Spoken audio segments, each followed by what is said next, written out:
This is Winnipeg Sports Talk Daily with Andrew Hustler Paterson and Michael Remis.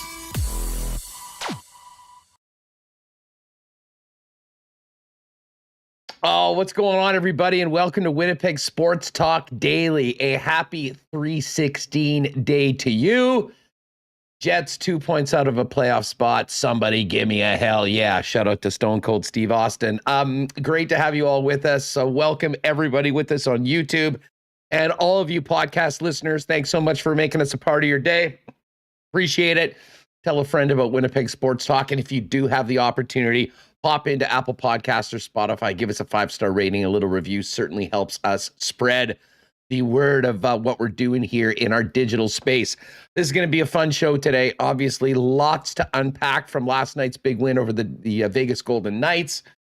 We will do so with JP Vigier. Always love having JP on the program.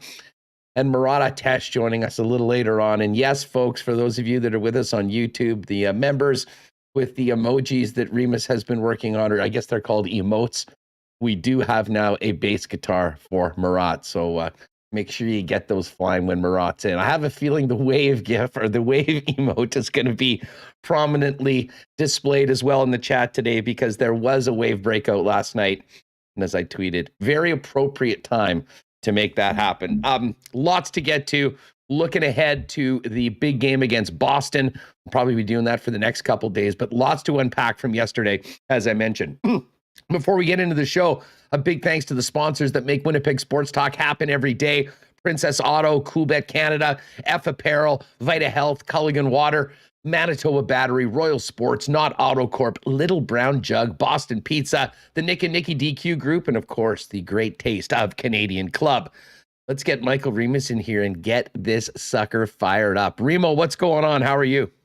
I'm in a great mood, Huss. It's like close to 0 outside. The Jets had a win last night, so snow melting, as Sandy says, spring has sprung. The birds are coming back. What's going on, Sandy? So I'm feeling good, Huss, in a great mood. So so pumped to be talking about a win last night. We had seen so many times where an opponent came in, things aren't going so well. And the Jets saw a Vegas team that's been wounded, missing, we didn't even talk about the defense they're missing, McNabb and Martinez as well. But they went in, put up a touchdown and an extra point, got the win. And yes, 2 points out of a playoff spot. And while Money Puck maybe has a 9% chance for them to make the playoffs, I mean, you look at the standings, you're kind of nervous about Dallas, but I don't know. I think since the Eagles came back, I think it really gave this team a shot in the arm. You know what? I'm done with Money Puck. They're not giving me the numbers that I like. Yeah. So I've looked at other models, and Nate Silver and the big brains behind 538. Oh, what do they have? Have the Jets at 18% chance of making the playoffs. We just doubled the playoff chances by simply looking at a different website. Oh, Money Puck, you're on the list. Nate Silver. Nate Silver, you're in.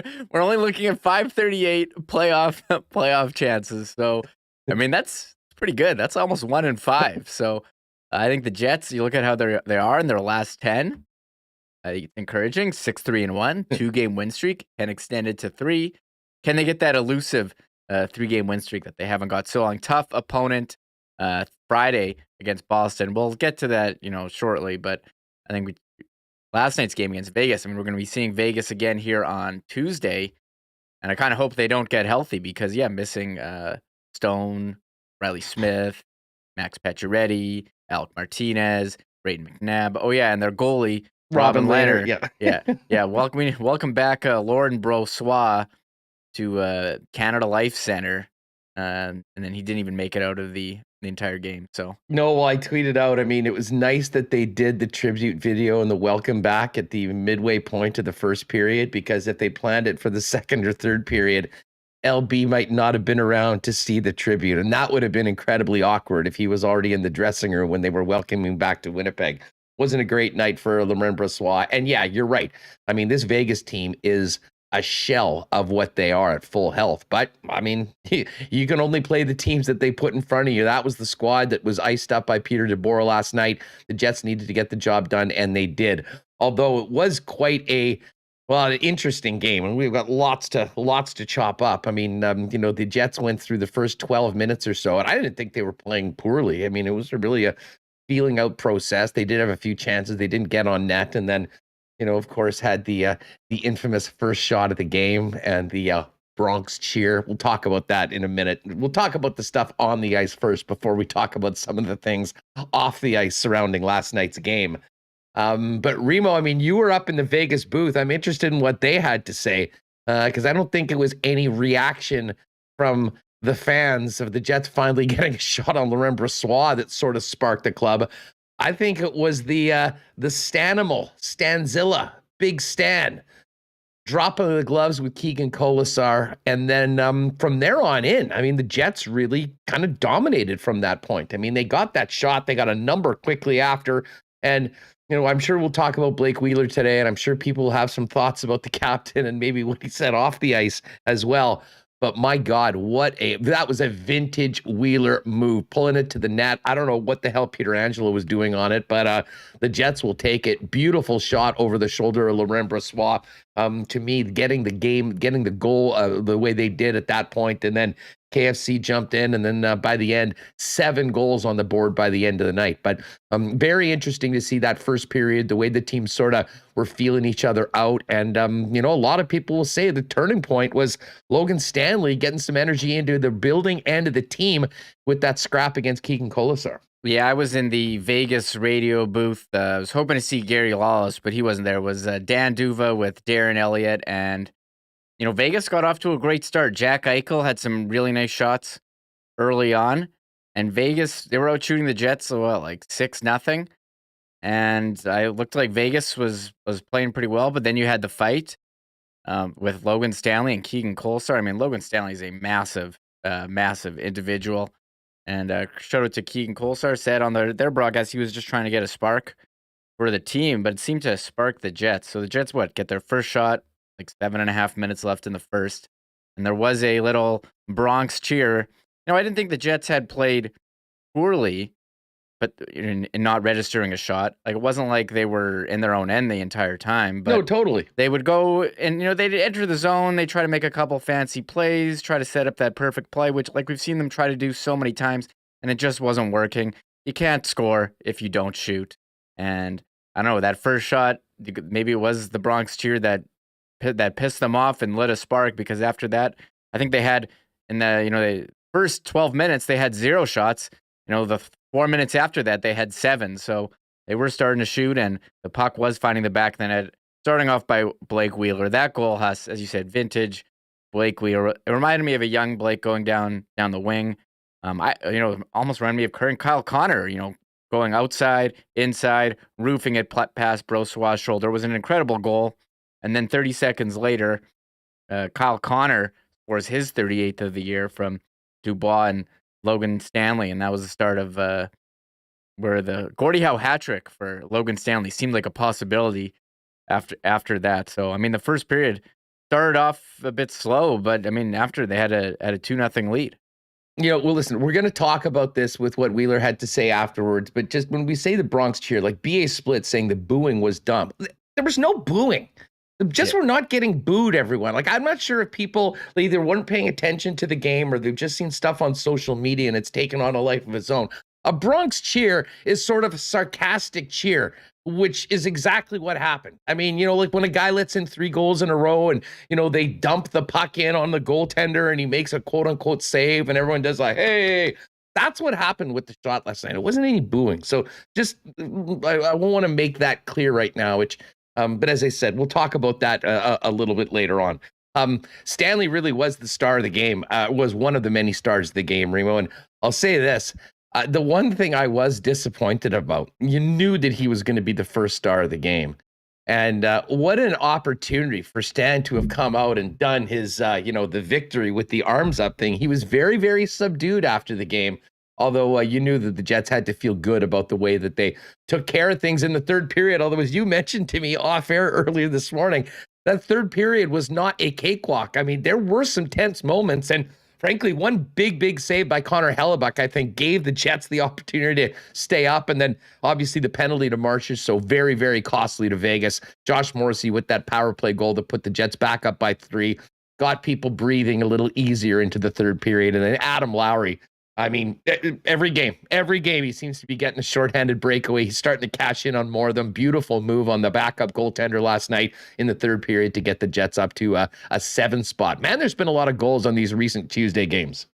Yeah, with ruining the narrative. Also ruining the narrative of first game after a long road trip. The Jets coming in, putting on 7 here. But yeah, I mean, Nicholas Waugh makes it 2-1.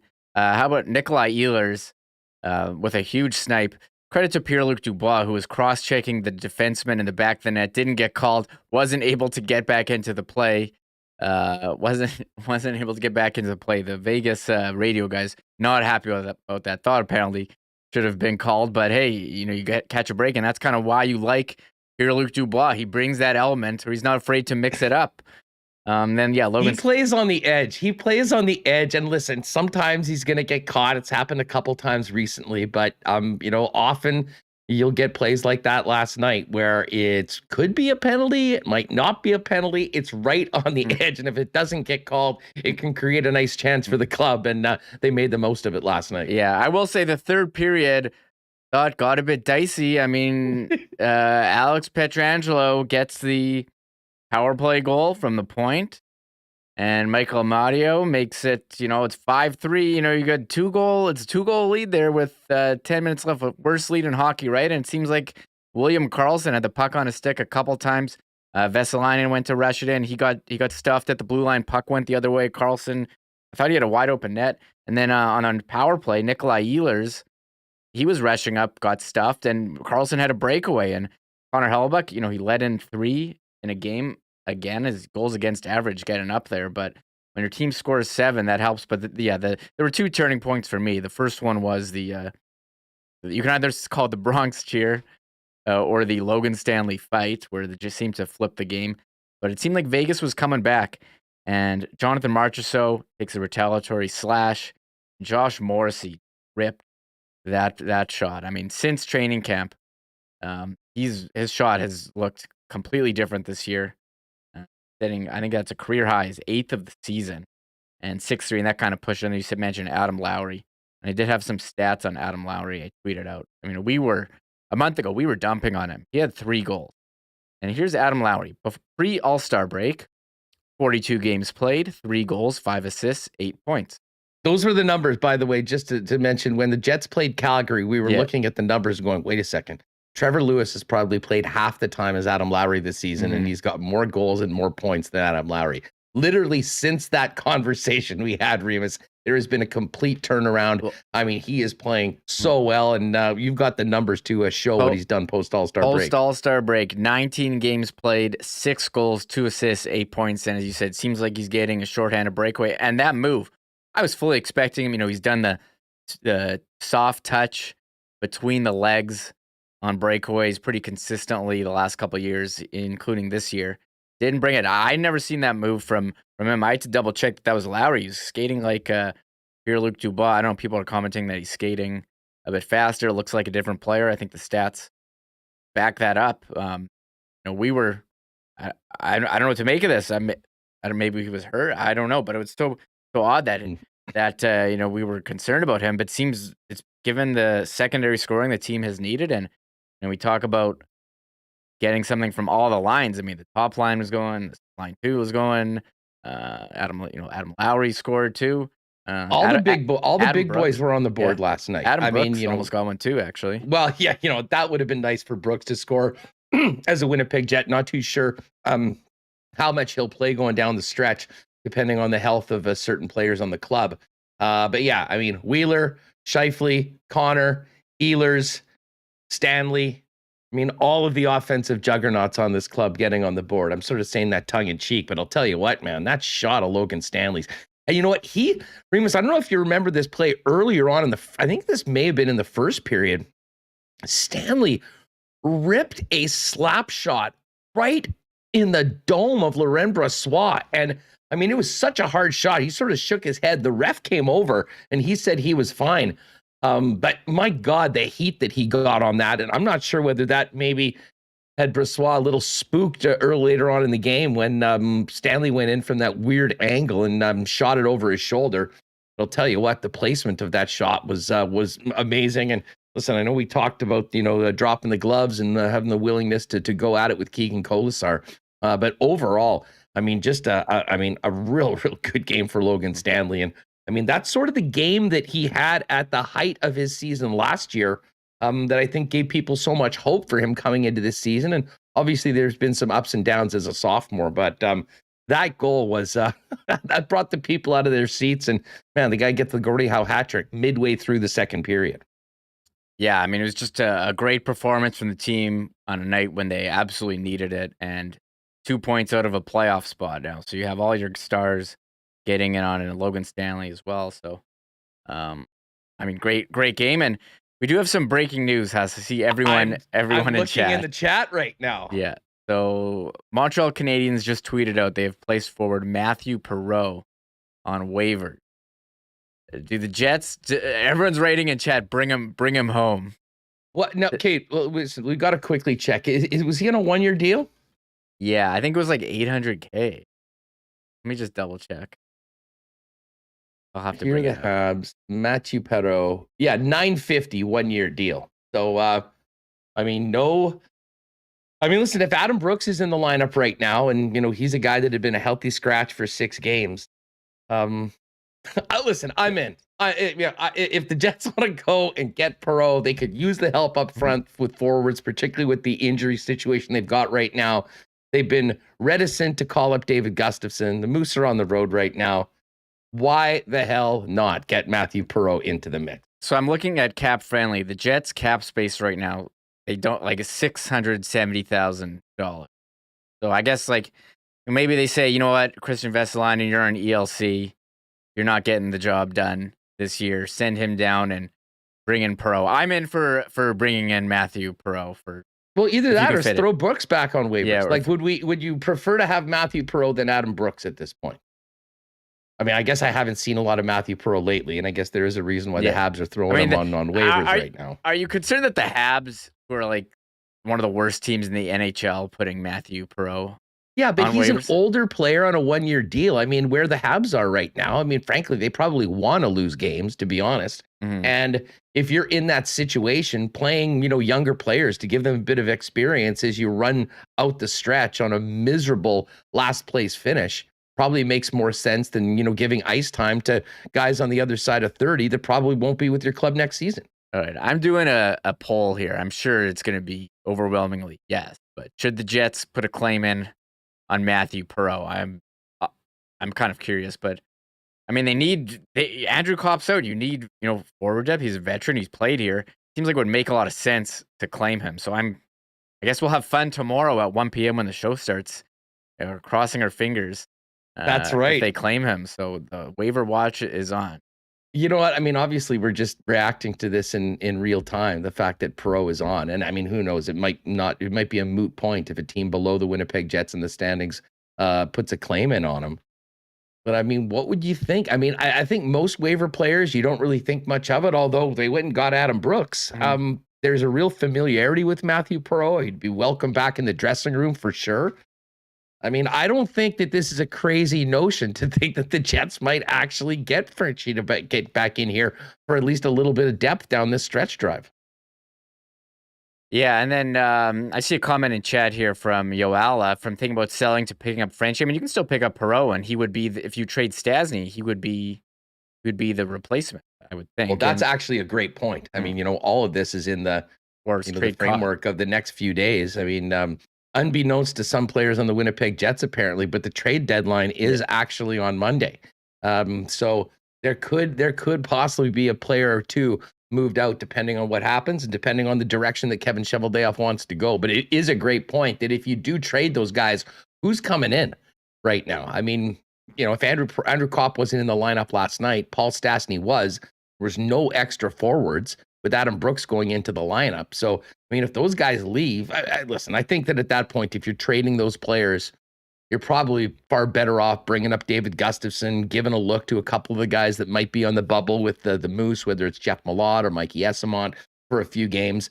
But if you do think that you have an opportunity to legitimately get into the playoffs, I would argue that a guy like Mathieu Perreault probably would help you for that stretch run. And if you somehow got in, would be a nice depth player. And I have a feeling that he'd be quite rejuvenated to come back to Winnipeg as well.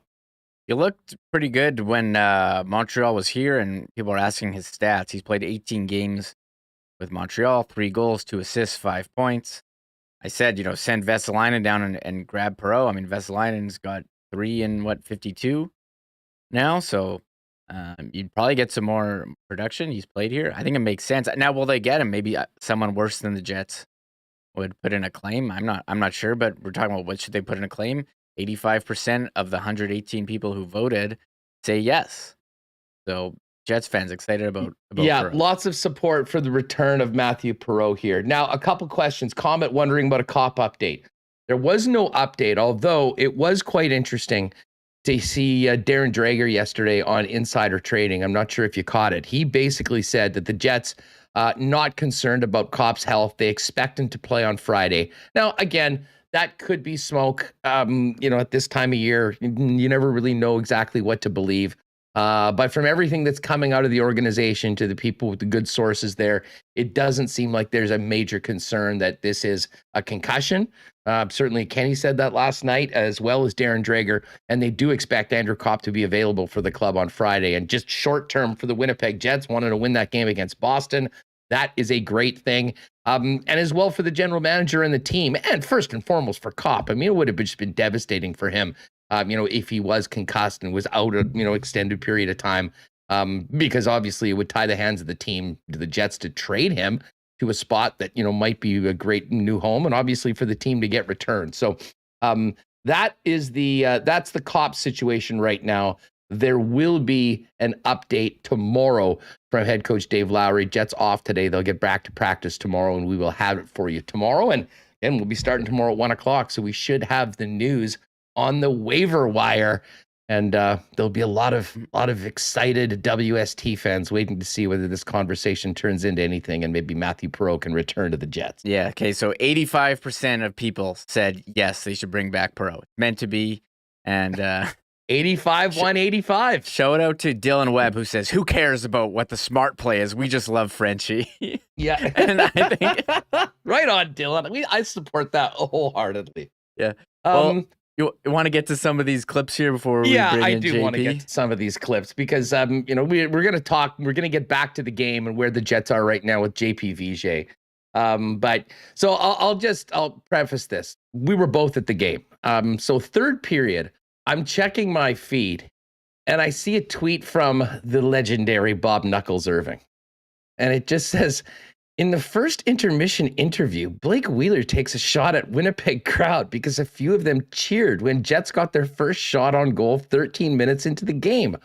Why would he do that? And I'm like, well, it's a good thing I have the game PVR. I've got to see this. I mean, I didn't think much of it at all when it happened, but apparently it was a little different for the captain of the Winnipeg Jets. This is the clip from the intermission when he brought it up to Sarah Orlesky, talking about it after that beautiful goal that he staked the Jets to a 1-0 lead. And of course, they had the 2-0 lead at the intermission. We had quite a bit of possession time in their zone. A few plays that didn't really materialize. When you get the Bronx cheer at home too, I think it kind of pisses everyone off. All right, so kind of surprising that he would go there and bring that up. But I've said this many times before on this program, Reem. The best version of Blake Wheeler is the pissed off version of Blake Wheeler, which we've seen a lot of. And if this is signaling bad mood Blake is back and, helping his team win hockey games, I don't really care what he says to Sarah Orlesky or to Rennie or to any of us. You just have to take it. This is who he is, and this is how he operates. That being said, I have no idea why he said it. And at some point, the guy just cannot help himself. What did you think when you heard it? And by the way, everyone, let's let us know what you thought about that in the chat if you're with us live on YouTube. What did you think, Reem? Yeah, I was at the game. I kind of chuckled when they did get the first shot. I mean, I was keeping track. I'm like, they've played 13 minutes. They don't have a shot on goal. I didn't think they had played terrible, but I just thought they were they get into this trap of trying to make these pretty plays, and they were getting stuffed. So, I mean, at some point, you just got to say, you know what, we got to shoot it. And they did, and the crowd gave them a cheer. And that's not the first Bronx cheer this year. I mean, James Robinson mentioned it in chat, and I saw this as well. I mean, there's a game against Minnesota. Hellbuck's struggling to play the puck. He finally makes a pass without any issues, and the crowd gives him a cheer. I think, I think it's fun. It keeps the crowd into it. And look, if that's what needed to get Blake Wheeler to score the nicest goal that he scored in years, with that one yesterday, then great. Go ahead and, maybe you do get pissed off when you're. I just couldn't. I think people were trying to figure out if they were pissed off at themselves, but like, yeah, you know what? We should be shooting the puck, or pissed off at the fans who are kind of mocking them. So I think that's where maybe some fans had issues with his comment. So it wasn't like he was asked about it either. Words. I mean, he just went and brought that up. I mean, threw that out, and that's why I sort of with Knuckles. I mean, why would you do that? Especially when there's good vibes in the building. The team's up 2-0. He's just scored this great goal. But to your point about being pissed off, this team should have been a lot more pissed off a long time ago, to be honest with you. And I think if that was the case, they might not be in the situation they find themselves in right now. Of course, after the game, I think because this was getting a little bit of run, certainly there was reaction from people that were watching at home. Anyone that was at the building had no idea about it because obviously they're not watching the intermission on TSN.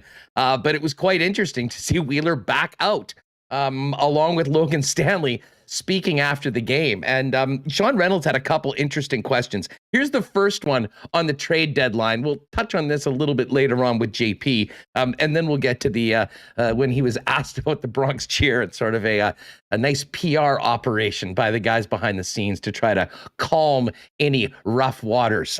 Here's Rennie asking about the upcoming deadline for the team, which of course is Monday.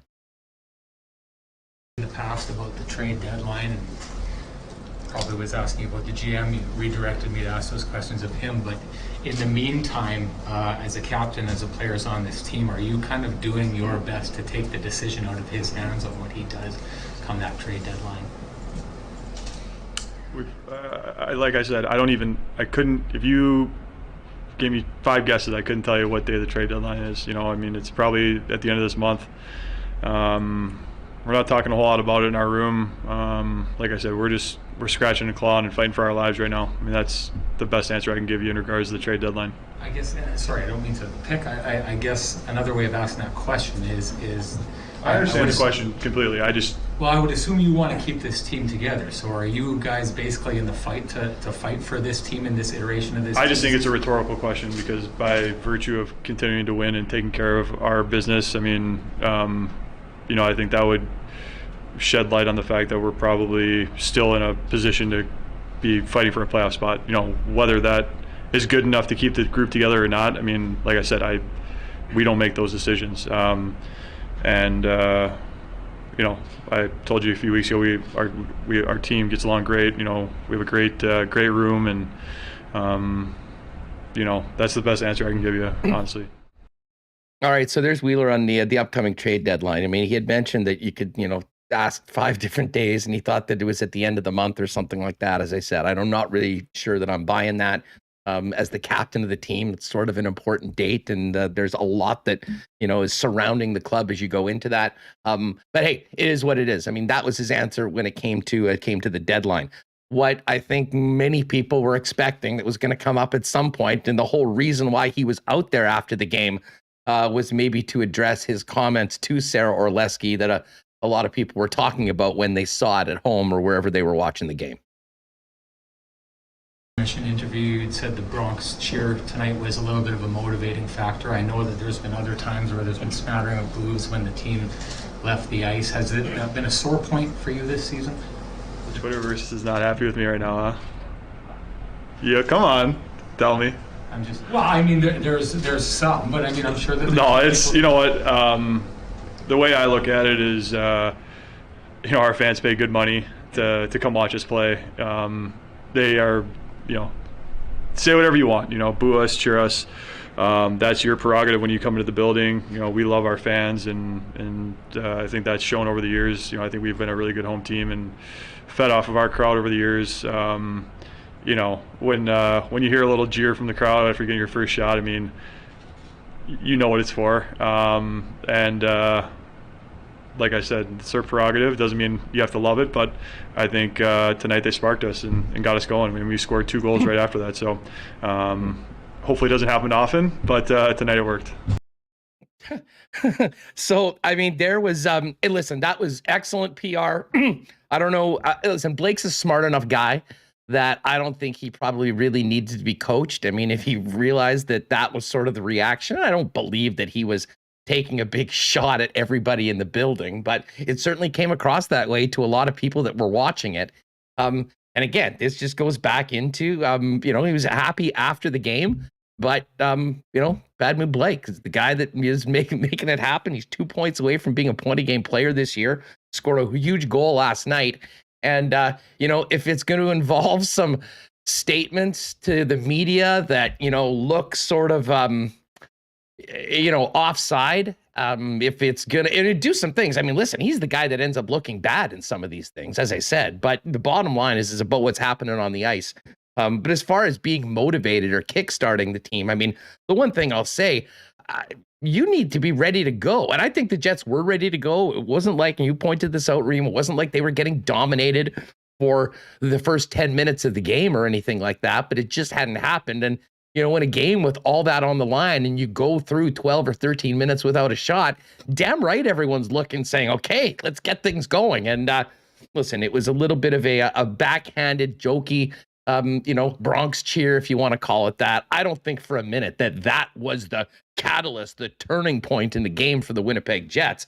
I think Logan Stanley had a lot more to do that with dropping him against Keegan Colasar. But you know what? If Blake is putting that into his head and that's what got him to drive to the net with that beautiful play and score the goal that put the Jets on the board, whatever, we'll deal with it. The bottom line was getting the win, and that's why I think there were more smiles last night, despite a bit of a scowl after after one period and a 2-0 lead.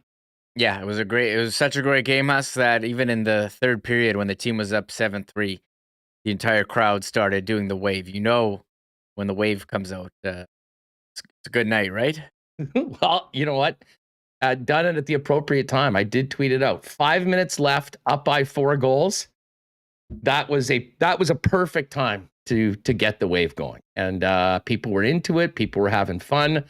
You know, and I tweeted this out. There's still some people that are like anti-wave 24/7, 365. I am not that guy. I mean, I don't get excited when the wave's going on, but I'll tell you what, that was the sort of energy. It was a bit of a celebration at that time. It was a big win for the club. It was a fun night in the building, and it happened. So, you know, you have a lot of interesting things coming out. Remis, let me just quickly ask you about this, because this is one other thing. I've never really brought this up on the show. But just while we're talking about Wheeler and the captain coming back out, is it just me? Am I the only one that finds it weird that Blake Wheeler and Mark Scheifele are the only 2 guys that never wear Jet stuff when they're meeting the media, and every other member of the team does? I mean, you saw it last night. I mean, it was a special game with the Heritage jerseys. Logan Stanley and Adam Lowry were wearing the exact same hoodie and hat as I imagine the other players were. And then Wheeler's always got his Wheels hat on, and usually just some sort of blank shirt, no Jets gear. I think that's really strange for a captain. And of course, Mark Scheifele's just a Nike spokesman anytime he just meets the media with his white Nike shirt and white Nike golf hat. Am I strange? Has that ever seemed a little bit weird to you? Are you trying to point out that you're wearing a Winnipeg Sports Talk hat today and I am not? Are you trying to throw some shade at me? I don't know what to make of it. I do find, I mean, you always look at what players wear. You kind of want to feel like them. If you see, that's one thing I liked about skills competition when they used to do it. Each player would have like their own, item they were wearing, and they would toss them out to the crowd. So, I mean, I don't know. I'm not really looking at what every other captain in the league is making it, but I mean, I think people are noticing that, he's wearing the wheel hat all the time. He did color coordinate it yesterday to the Heritage jerseys, which looked awesome, but I mean, I have no idea. Mix in a Jets shirt once in a while, Cap. I mean, it wouldn't be the worst thing, especially if you're kind of go. Although who knows, maybe it's just part of the heel persona. The Scheifele thing's obviously with some sort of sponsorship, I would imagine. Mm-hmm. But anyway, I'm also wearing a Nike. Yes. Okay. There you go. You're clearly throwing shade at me here. Yeah. Tell you what. Listen, we're going to talk more about this. Let us know in the chat what you think, or whether this is just a strange notion of me that for whatever reason, I always sort of noticed, and I've been thinking about it for a long time. Never really mentioned on it, but it just really stood out yesterday when Lowry and Logan Stanley are dressed in basically the uniform, and obviously the captain wasn't. And that's basically been the norm for a pretty long time around here. We're going to talk to JP Vigier in just a second. A big thank you to our friends over at F Apparel, who are getting you ready for summer with Winnipeg's best selection of custom clothing for men for any occasion. Custom suits, dress shirts, winter jackets, chinos, golf pants, untucked dress shirts, shoes, shirts, ties, accessories, and more. Every guy needs at least one suit that fits and looks great, and F's custom-made suits start at just $400. They're the top choice in Winnipeg for wedding and grad suits. Great deals for your wedding party over at F Apparel, and an awesome promotion for high school grads graduating coming up this June. Visit them at 190 Smith Street, or hit them up online. Make an appointment at fapparel.com. That's EPHapparel.com. Our friends at Vita Health continue to be Winnipeg's leader when it comes to the best selection of natural and organic supplements, beauty products, and groceries, with a selection of unique items you won't find anywhere else. And not to mention some amazingly delicious lunch options at their grab-and-go deli, featuring Vita Market salads, soups, sandwiches, and more. And if you can't make it into the store, visit their brand new fully shoppable website to buy online or schedule a delivery with Instacart. 7 Winnipeg locations for Vita Health Fresh Market, including the newest store in Linden Ridge. And you can shop online and check out everything they've got going on at the website at myvita.ca. And, it's a great little segue into Culligan Water, because, with what Vita Health is doing is to keep people healthy and living long, great lives. It all starts with hydration. And when it comes to water and water services in Winnipeg, the Stewart family and the gang at Culligan Water have been doing it for 65 years. They've got it all: water softeners, filters, bottled water coolers, whole home systems, drinking water systems, citywide delivery services.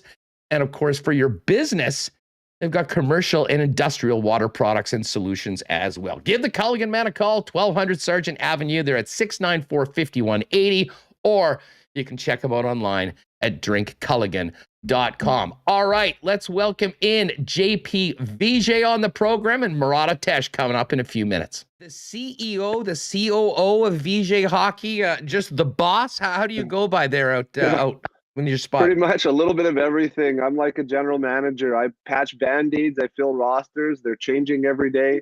We're looking for... Oh, whoops, sorry. Okay, wait, that was not the right one. Yeah. That would have been hilarious if we got into that. We'll obviously fix this for the pod, but for you YouTube viewers, we had to hook up with JP right before we did the program. And I guess when we went, he goes, "Oh, that's weird. You're wearing a different outfit." I'm like, "Yeah, that's because that's a different interview."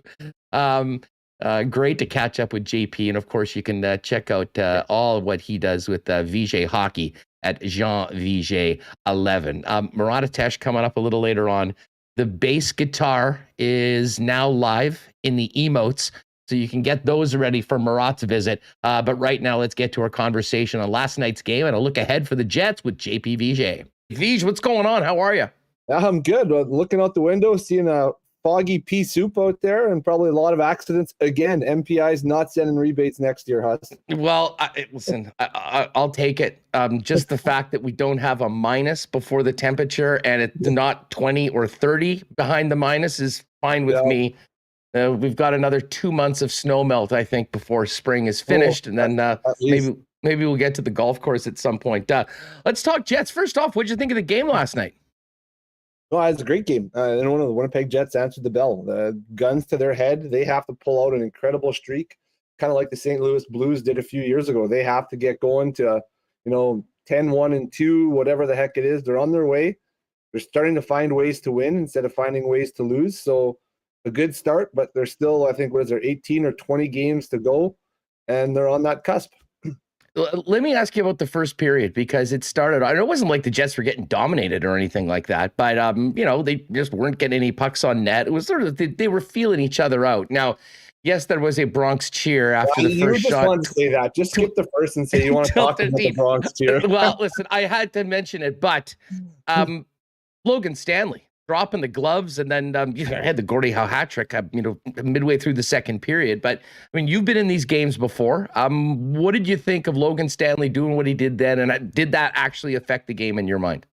Yeah, I mean, to me, the Bronx cheer is kind of a moot point. It's funny as can be, because it's not like the Jets were down 3-0 and they didn't get a shot. There was ebbs and flows to the game. They had missed the net on a few occasions. So, people got excited over something. They're looking for something to poke the bear at.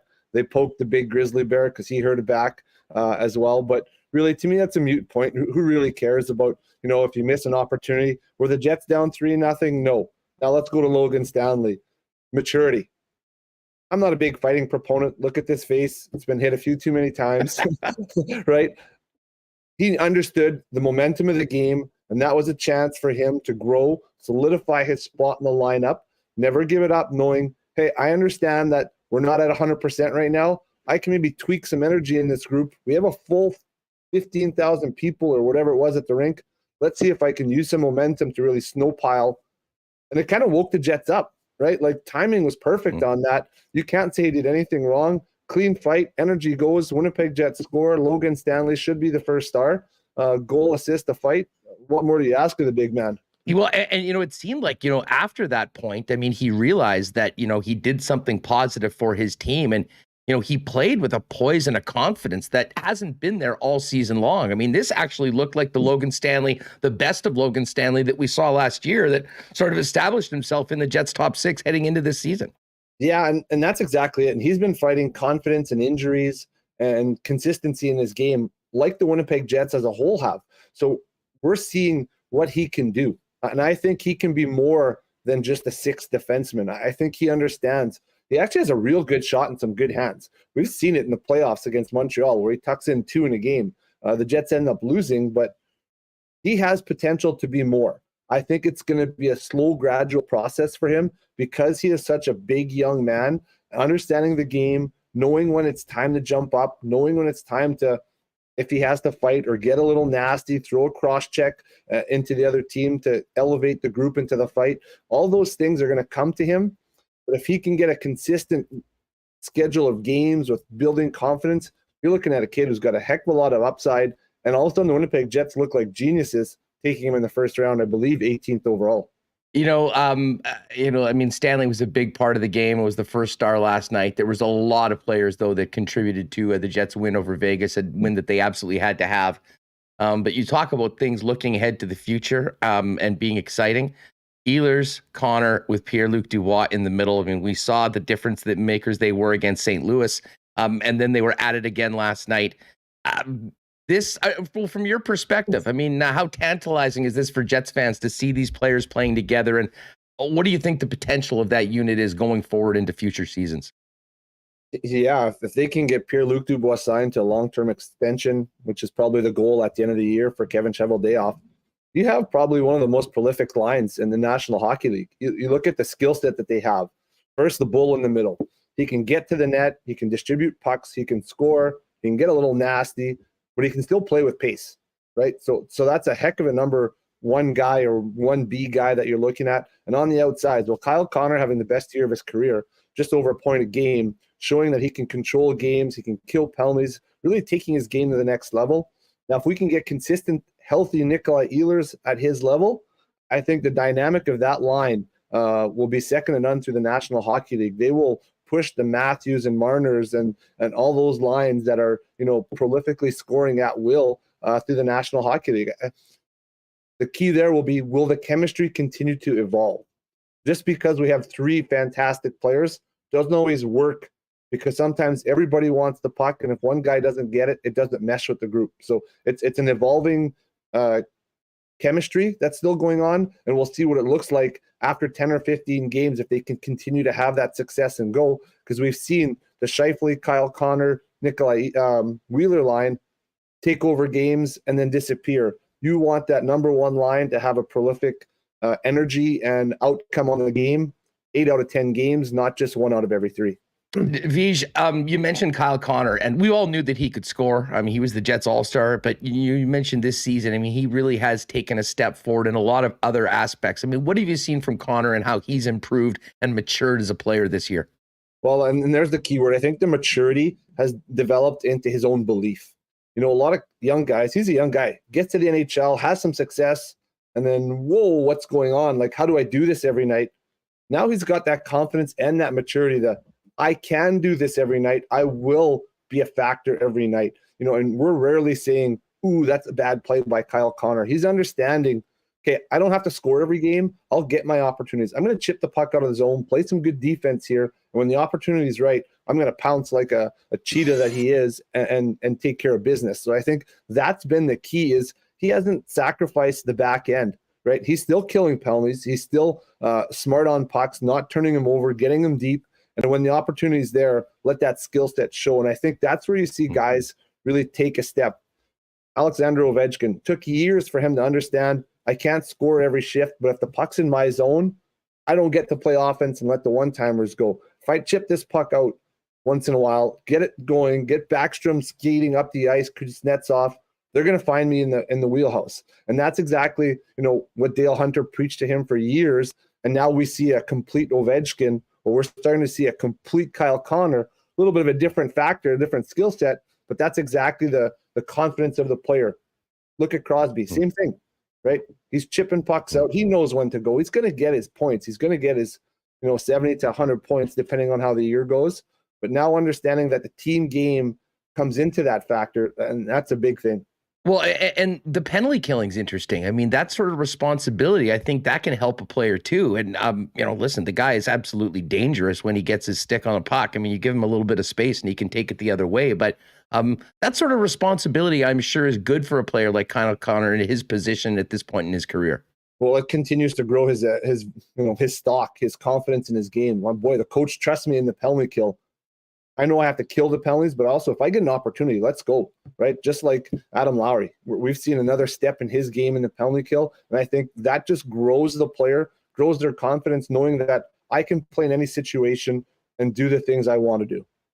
You mentioned Adam Lowry. I've got to ask. I mean, he's been a mainstay of the penalty kill unit for a long time. It seems like the guy's getting 2 breakaways every 3 games right now on the shorthanded. Are they doing something different, or is he just playing a bit better and things are really clicking for him? I think he's understanding things better. Things are clear for him, and also the maturity of understanding when to go or where to go. And he's turning over a lot of pucks. To me, his stick has been in better passing lanes over the last 4 weeks or so, really maximizing turnovers from the other team, taking opportunities. And then when he gets it, I think that confidence, knowing now and not having to think so much, has allowed him to play quicker. To me, if you look at the difference of Adam Lowry from about 4 weeks ago or the All-Star break, he looks quicker. But to me, he's playing freer in the mind, which allows him to not think and just execute and play. And that when you do that, your player becomes quicker. JP Vigier is with us on Winnipeg Sports Talk Daily. Let's talk about where the season is at right now. You got a game on Friday against the Boston Bruins. You've got a game on Sunday against the Chicago Blackhawks, and Monday is deadline day. You've been in these NHL dressing rooms before. I know Blake Wheeler said last night he didn't even know when the trade deadline was. I don't believe that for a second. I think most of the guys are well aware that it is on Monday and what they've been playing for. But Take us inside the room. I mean, what's it like for a player in and around deadline time, especially on a team in the predicament that the Jets are when it comes to the standings? Yeah, it's very interesting because the Jets are kind of at the crossroads of life right now. A couple wins, they're in, couple out, a couple losses, and they're done. So I think Kevin Cheveldayoff's mind may be one way today, and by Saturday at 8 a.m. it's another way, and by Sunday at 11 p.m. it's another way again. So it's very interesting, and I think the Jets still have an uphill battle. The players in the dressing room, there's different kinds of players. So there's the guys that watch the trade tracker who may be affected by this. Stastny, Kopp, maybe, a role player, something that's going to happen. And then there's the guys, the Scheifele, the Wheelers, that they don't really care because they're not getting traded. It's not going to affect them. So then there's the guys in between who have anxiousness, but really are only worried about staying in the lineup. So those are the kind of three sets of guys you have in the dressing room. And how do the Jets go? Do they just keep everyone and hold on for dear life through the stretch? And if they lose Stastny and Kopp through free agency, well, that's just kind of like their own rental player. So I think Friday is very important, but the next two games, if the Jets can inch their way through, I wouldn't be surprised to see Kevin Cheveldayoff do a couple little tweaks. Nothing substantial. I think you look at him bringing in depth into the third and fourth line. Can he find some consistent help for Adam Lowry? Maybe a little bit of a veteran presence, someone who's not going to cost a lot of money.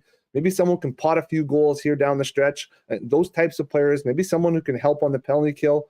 I think those are the guys that Winnipeg Jets are going to look for if they augment anything. If Kevin Cheveldayoff says, you know what, this isn't our year, we're going to fine-tune things, he's going to trade guys away, tweak his lineup, start setting things up for next year because they got to clear cap space for Pierre-Luc Dubois. Well, and it's interesting, Vij, because when you look at the team right now, I mean, pretty solid on the back end and a bit of a logjam, to be honest, with some young players that seemingly are ready to play in the National Hockey League in a very different situation up front. With no extra forwards last night with Andrew Kopp being out, Adam Brooks off waivers being in the lineup, and you got David Gustafsson that seems to be ready to go. But it seemed like organizationally there's far more depth and a logjam on the blue line than there is up front. And, you have to think that at some point with those 5 defensemen signed for another couple seasons, something's got to give to, first of all, maybe shift some of that cap distribution to the forward group from defense, but also give those young defensemen a chance to play. But it's interesting. I guess it's probably more likely that sort of a deal happens in the off season as opposed to coming up next Monday, unless someone blows Chevy's doors away with an offer. Yeah, and think about it. Did we ever think Paul Stastny was going to come from the St. Louis Blues to the Winnipeg Jets that year they made the trade? No. So Kevin Cheveldayoff's not just thinking, the typical trade bait list. He's looking at everything. I wouldn't be surprised if the Jets go, maybe this is our year, but if I can get rid of a defenseman and bring in maybe a little more experienced forward, maybe that's the trade-off this year, and he doesn't have to lose any assets. Money out, money in kind of deal. I think that's something that might be on the table. Someone with some term, maybe, a good role player at a $2 to $3 million forward that may be able to give you, who's got 300, 400 games of experience that really help down the grind, because you're going to need more bodies, and the Jets could really use a forward. I'm just not sure what that cost is. Who is it on the back end, and which guy do we make room for? If the Jets are going to sneak into the playoffs, they need all the experience and help they can get. We've seen the Jets D-core go down from 10 to 3-4 guys pretty quick. They have the depth, but do you want to get rid of the depth? Because we've all seen the other side of that scenario as well. Hey, Vij, let me just ask you, what have you thought about Dave Lowry and the job that he's done? It was a very unique way that he took over, Paul Maurice walking away, and then, that normal coach bump that happens basically the first 2.5 weeks outside of the 2 games that they played on that weekend were practices as games were canceled. It seems like the team's playing better right now. There's been some improvements in special teams, but from your eye as a hockey analyst and, as a coach as well, what have you thought about what Dave Lowry's done and, what has impressed you or what has stood out maybe? Well, at first, I think the message hasn't changed a lot to the media. What's going on in the dressing room, we have no idea. I think we've seen a little bit more accountability on occasion. We've seen Mark Scheifele miss a shift when things weren't going so well early on. And I think that message was sent early saying, I don't really care who you are. I've played in this league. I know what it takes. If you're not going to play the way I want you to play or I think you can play, you're going to miss a shift. And I think he's done that. And I think now you're seeing the benefits of that accountability through the players. And I think that's been the key thing for me. He hasn't tweaked a lot. I thought he would juggle the lines a little bit differently, but I think he's also had the same train of thought as Paul Maurice. So I think that's been an easier transition. And the lucky part is he got 2 weeks of practice. No coach in the National Hockey League coming into a new position halfway through the season gets 2 weeks of practices. You might get a pregame skate. And if you're lucky, you'll get 1 or 2 practices before you get going. Bruce Boudreau didn't even know all the guys' names before the first game when he came in Vancouver. So I think there is a uniqueness to this. Is it enough to hold on to the position for after this year? It'll be interesting to see what Kevin Cheveldayoff does, because to me, the message looks the same. The Jets don't get in. Do they go a way different way, or are they happy with the progression they've seen over the last 10 at 6-1-2 or whatever it is for the Jets? Well, it's funny you mentioned that, because, the one thing about Boudreau is he jumped onto the Canucks, introduced himself, and went out and ran off, 9 wins in a row. And for Dave Lowry, the first night everyone was shell-shocked about what had happened. The team wasn't themselves. They come out, they beat St. Louis on the 19th, and then everything shuts down. And they came out of that practice, and that was the last time, I guess, before this, they'd won 3 games in a row, with those games coming right out of New Year's. But then things sort of took a step back, shall we say, a couple tough road trips. And, maybe you would have liked to have that those games being played and the energy, but hey, it is what it is. Before we go, Vij, I just quickly want to ask you about Nolan Patrick. You trained the young man for a long time. You were with his family and group out at the draft.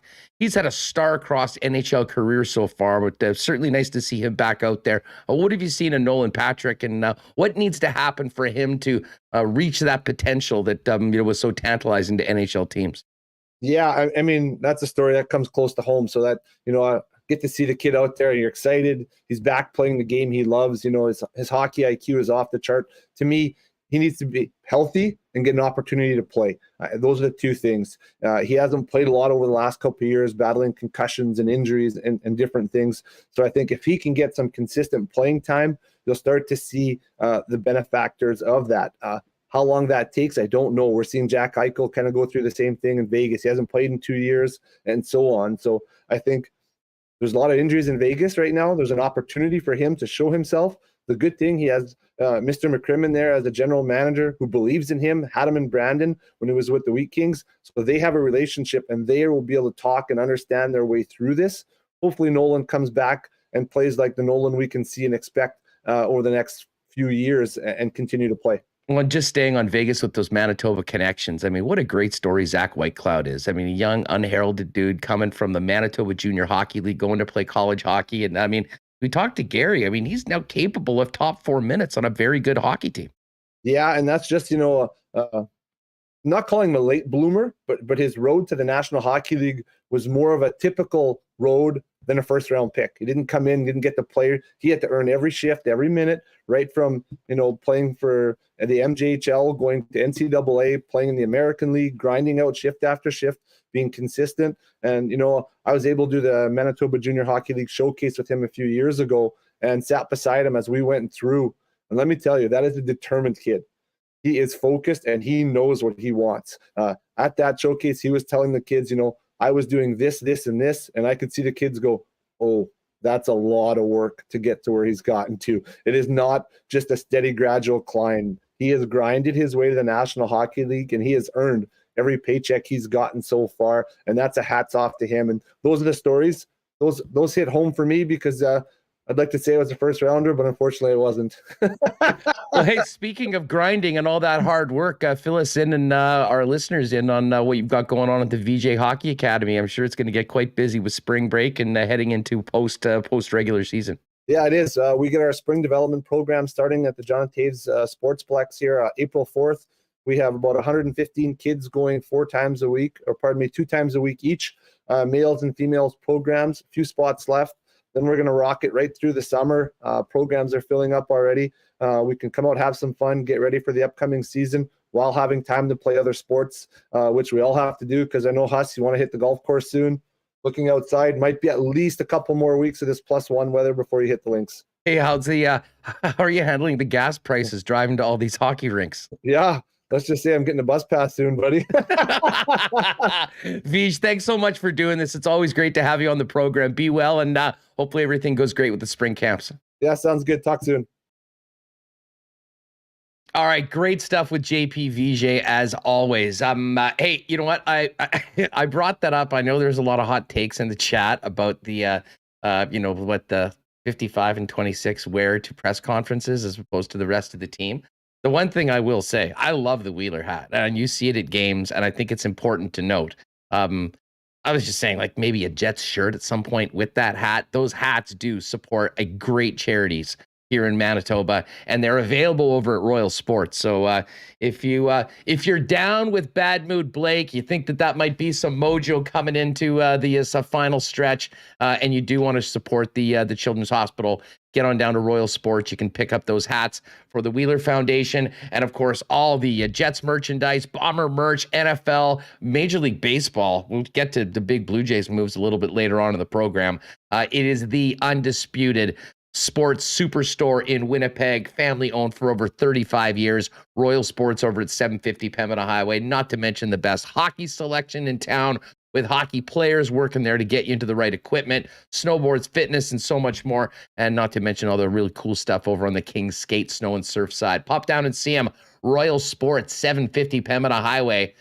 And of course, you can follow them on Instagram at Royal Sports Pembina for the latest merchandise drops and sales. Our friends at Knott Auto Corp are ready for spring into summer. If you've been thinking about a new vehicle, why not get into the car of your dreams at an incredible price with the help of the Knott team? Pop on down and see them at Waverly and McGillivray with the incredible vehicles they have ready to go. Jump in and drive away. Or if there's a particular make and model that you've been looking for, talk to the experts at Knott. They'll find it for you. Get it here to Winnipeg for the best possible price and get you driving in the car that you dream of. Knott Auto Corp at Waverly and McGillivray, and online at knott.ca. And a big cheers to our friends at Manitoba Battery. We are seeing plus temperatures right now, and maybe, just maybe, the run on car batteries is done. Bottom line is 24/7, 365, 12 months a year.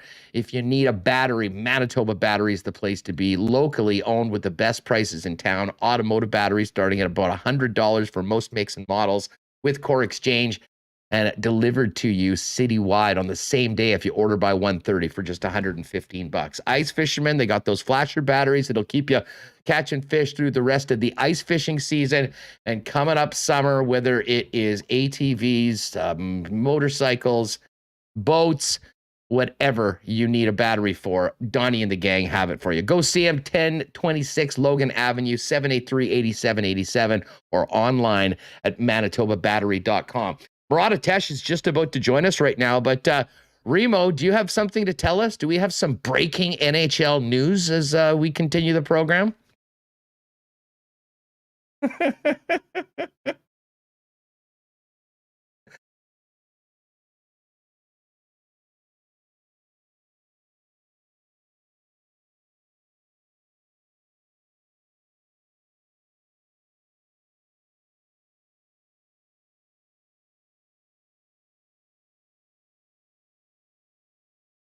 I was muted during that. The entire we have a trade to announce? The entire thing, yeah, the entire thing. So we have a, I'll do it again. We have a trade to announce. You're gonna want to hear this. And I just wanted everyone to use the mute. Yes, emote. our new the mute button emote. And we're seeing a lot of them right now. Fill us in on this trade. Here's the trade. The Florida Panthers are trading Frank Vetrano to the New York Rangers for a 4th-round pick, reported by Pierre LeBrun 20 minutes ago. The official trade hasn't happened. So that is the trade. Frank Vetrano from the Panthers to the Rangers. And what I was saying also is the Rangers have had a scout at the Jets games recently. We've heard rumors they're interested in Andrew Kopp. Does this mean they're out on Andrew Kopp, or I'm not sure about it. What it does mean is they just traded for Frank Vetrano. So there you go.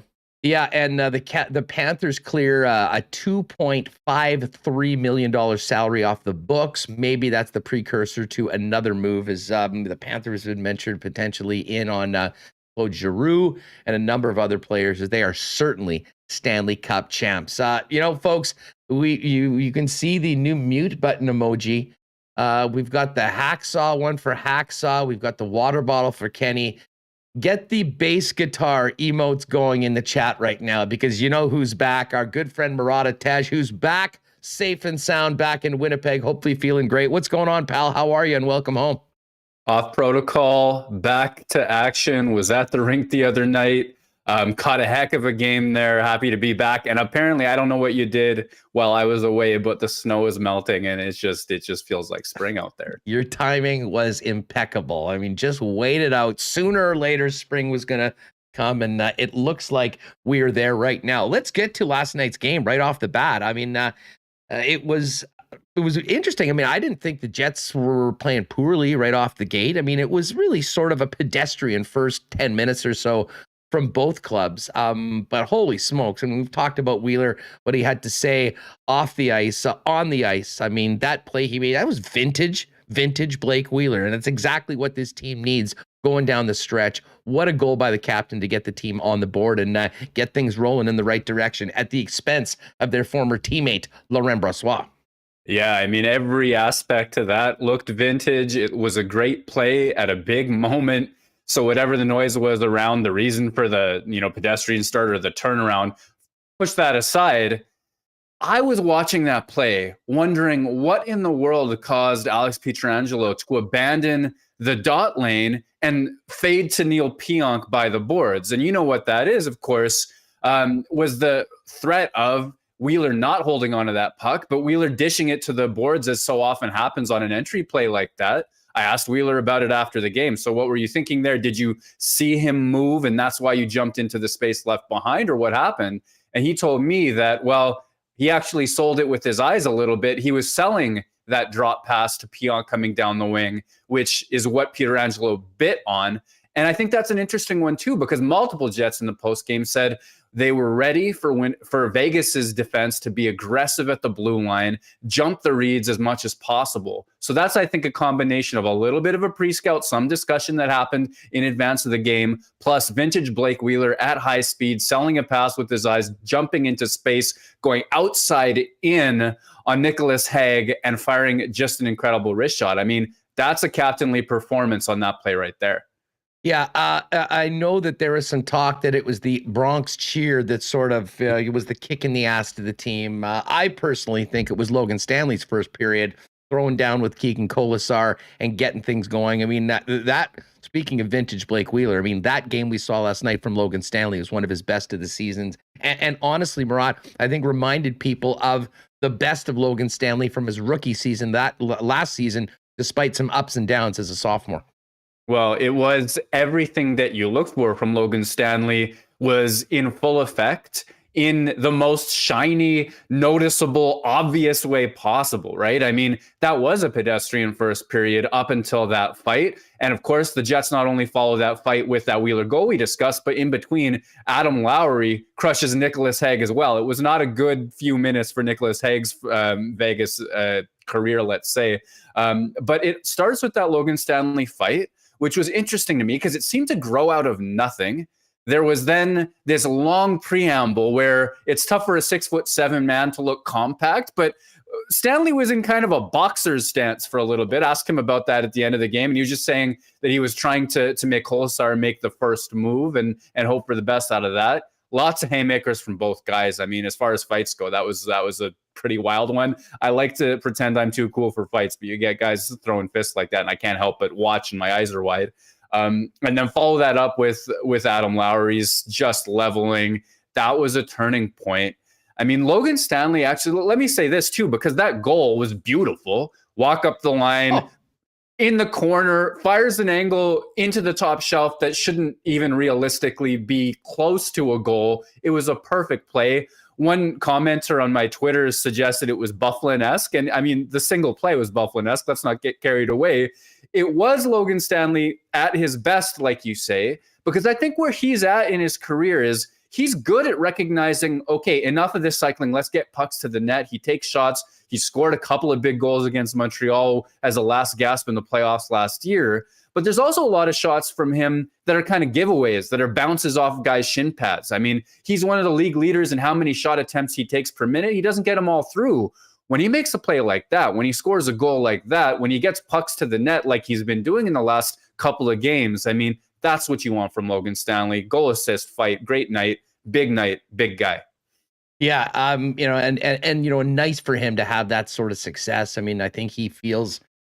Listen, I mean, you would assume that he feels the pressure of not only pulling his weight in the lineup, but some talented young guys breathing down his neck. He's been out of the lineup, he's back into the lineup, and if you're a professional in that situation, you have to do everything you can to continue maintaining the confidence of the coaches and stay into that lineup. We got a chance to see a full 60 minutes of Dubois, Connor, and Ehlers together. And listen, Evgeny Svechnikov probably didn't do himself any favors with the coaching staff with the 2 and the 10, but maybe he did do a big favor to the hockey club, because that necessitated Ehlers rolling with those guys. And my God, have they looked dynamic in the 5 periods that they played together since that happened. I mean, there's just so much firepower. There's just so much firepower with those 3 players. And I mean, going back to the other night where Kyle Connor makes an incredible back check before the stretch pass that leads to the goal. Looking at Nick Ehlers' goal last night as well, Pierre-Luc Dubois and Kyle Connor, we've seen what they've done all season. It's interesting to me to see that they still come in at 2 minutes less than the top line at 5-on-5. So that's an interesting one to watch, depending on the amount of chemistry they're able to develop. I got to say, though, I'm going to go a little bit against the grain on this. I thought, other than his goal, Nikolai Ehlers fought the puck quite a bit last night. And he's one of the guys that, I mean, I said it a whole bunch of times, points per minute leader amongst the Jets at 5-on-5 for years. I mean, he's the most efficient scorer they have. And that's on a team with Kyle Connor on it. Put them on the same line with Pierre-Luc Dubois, and you're expecting fireworks. It's been good so far, but I think they have another level to get to, because I don't think the chemistry is maxed with those 3 players. And I don't think that Nick Ehlers had his best game, despite scoring and despite having an impact. So that's one I'm watching with kind of like, okay, here we go. 3 prime-aged players, height of their career, height of their powers. Kyle Connor scored his 38th goal, tying his career high. He's 2 points off, I believe, of his career high in terms of assists. I mean, he's going to pass it. Maybe it's just 1. Somebody, I mean, if you're on the internet right now, check that math, but he's going to hit it. Pierre-Luc Dubois as well.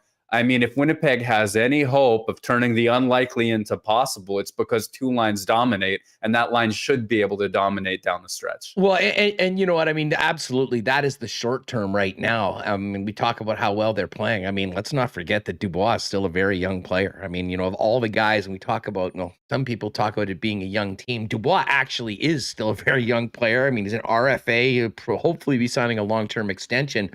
And man, Murat, I mean, when you look at that team and that line in particular,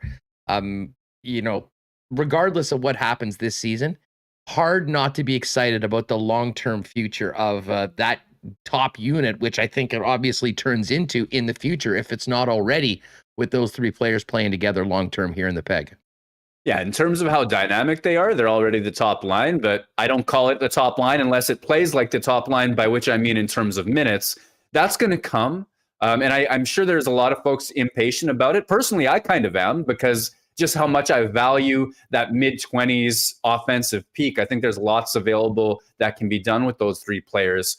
But at the same time, your point is right. I mean, a 23-year-old Pierre-Luc Dubois, that's going to be a big contract this summer. I mean, whether it starts with an 8, whether it's in that Kyle Connor range, I think it's got to surpass Kyle Connor because he's a center and has that impact on driving play. But at the same time, maybe that's a tough sell, given that we're looking at a potentially 50-point player.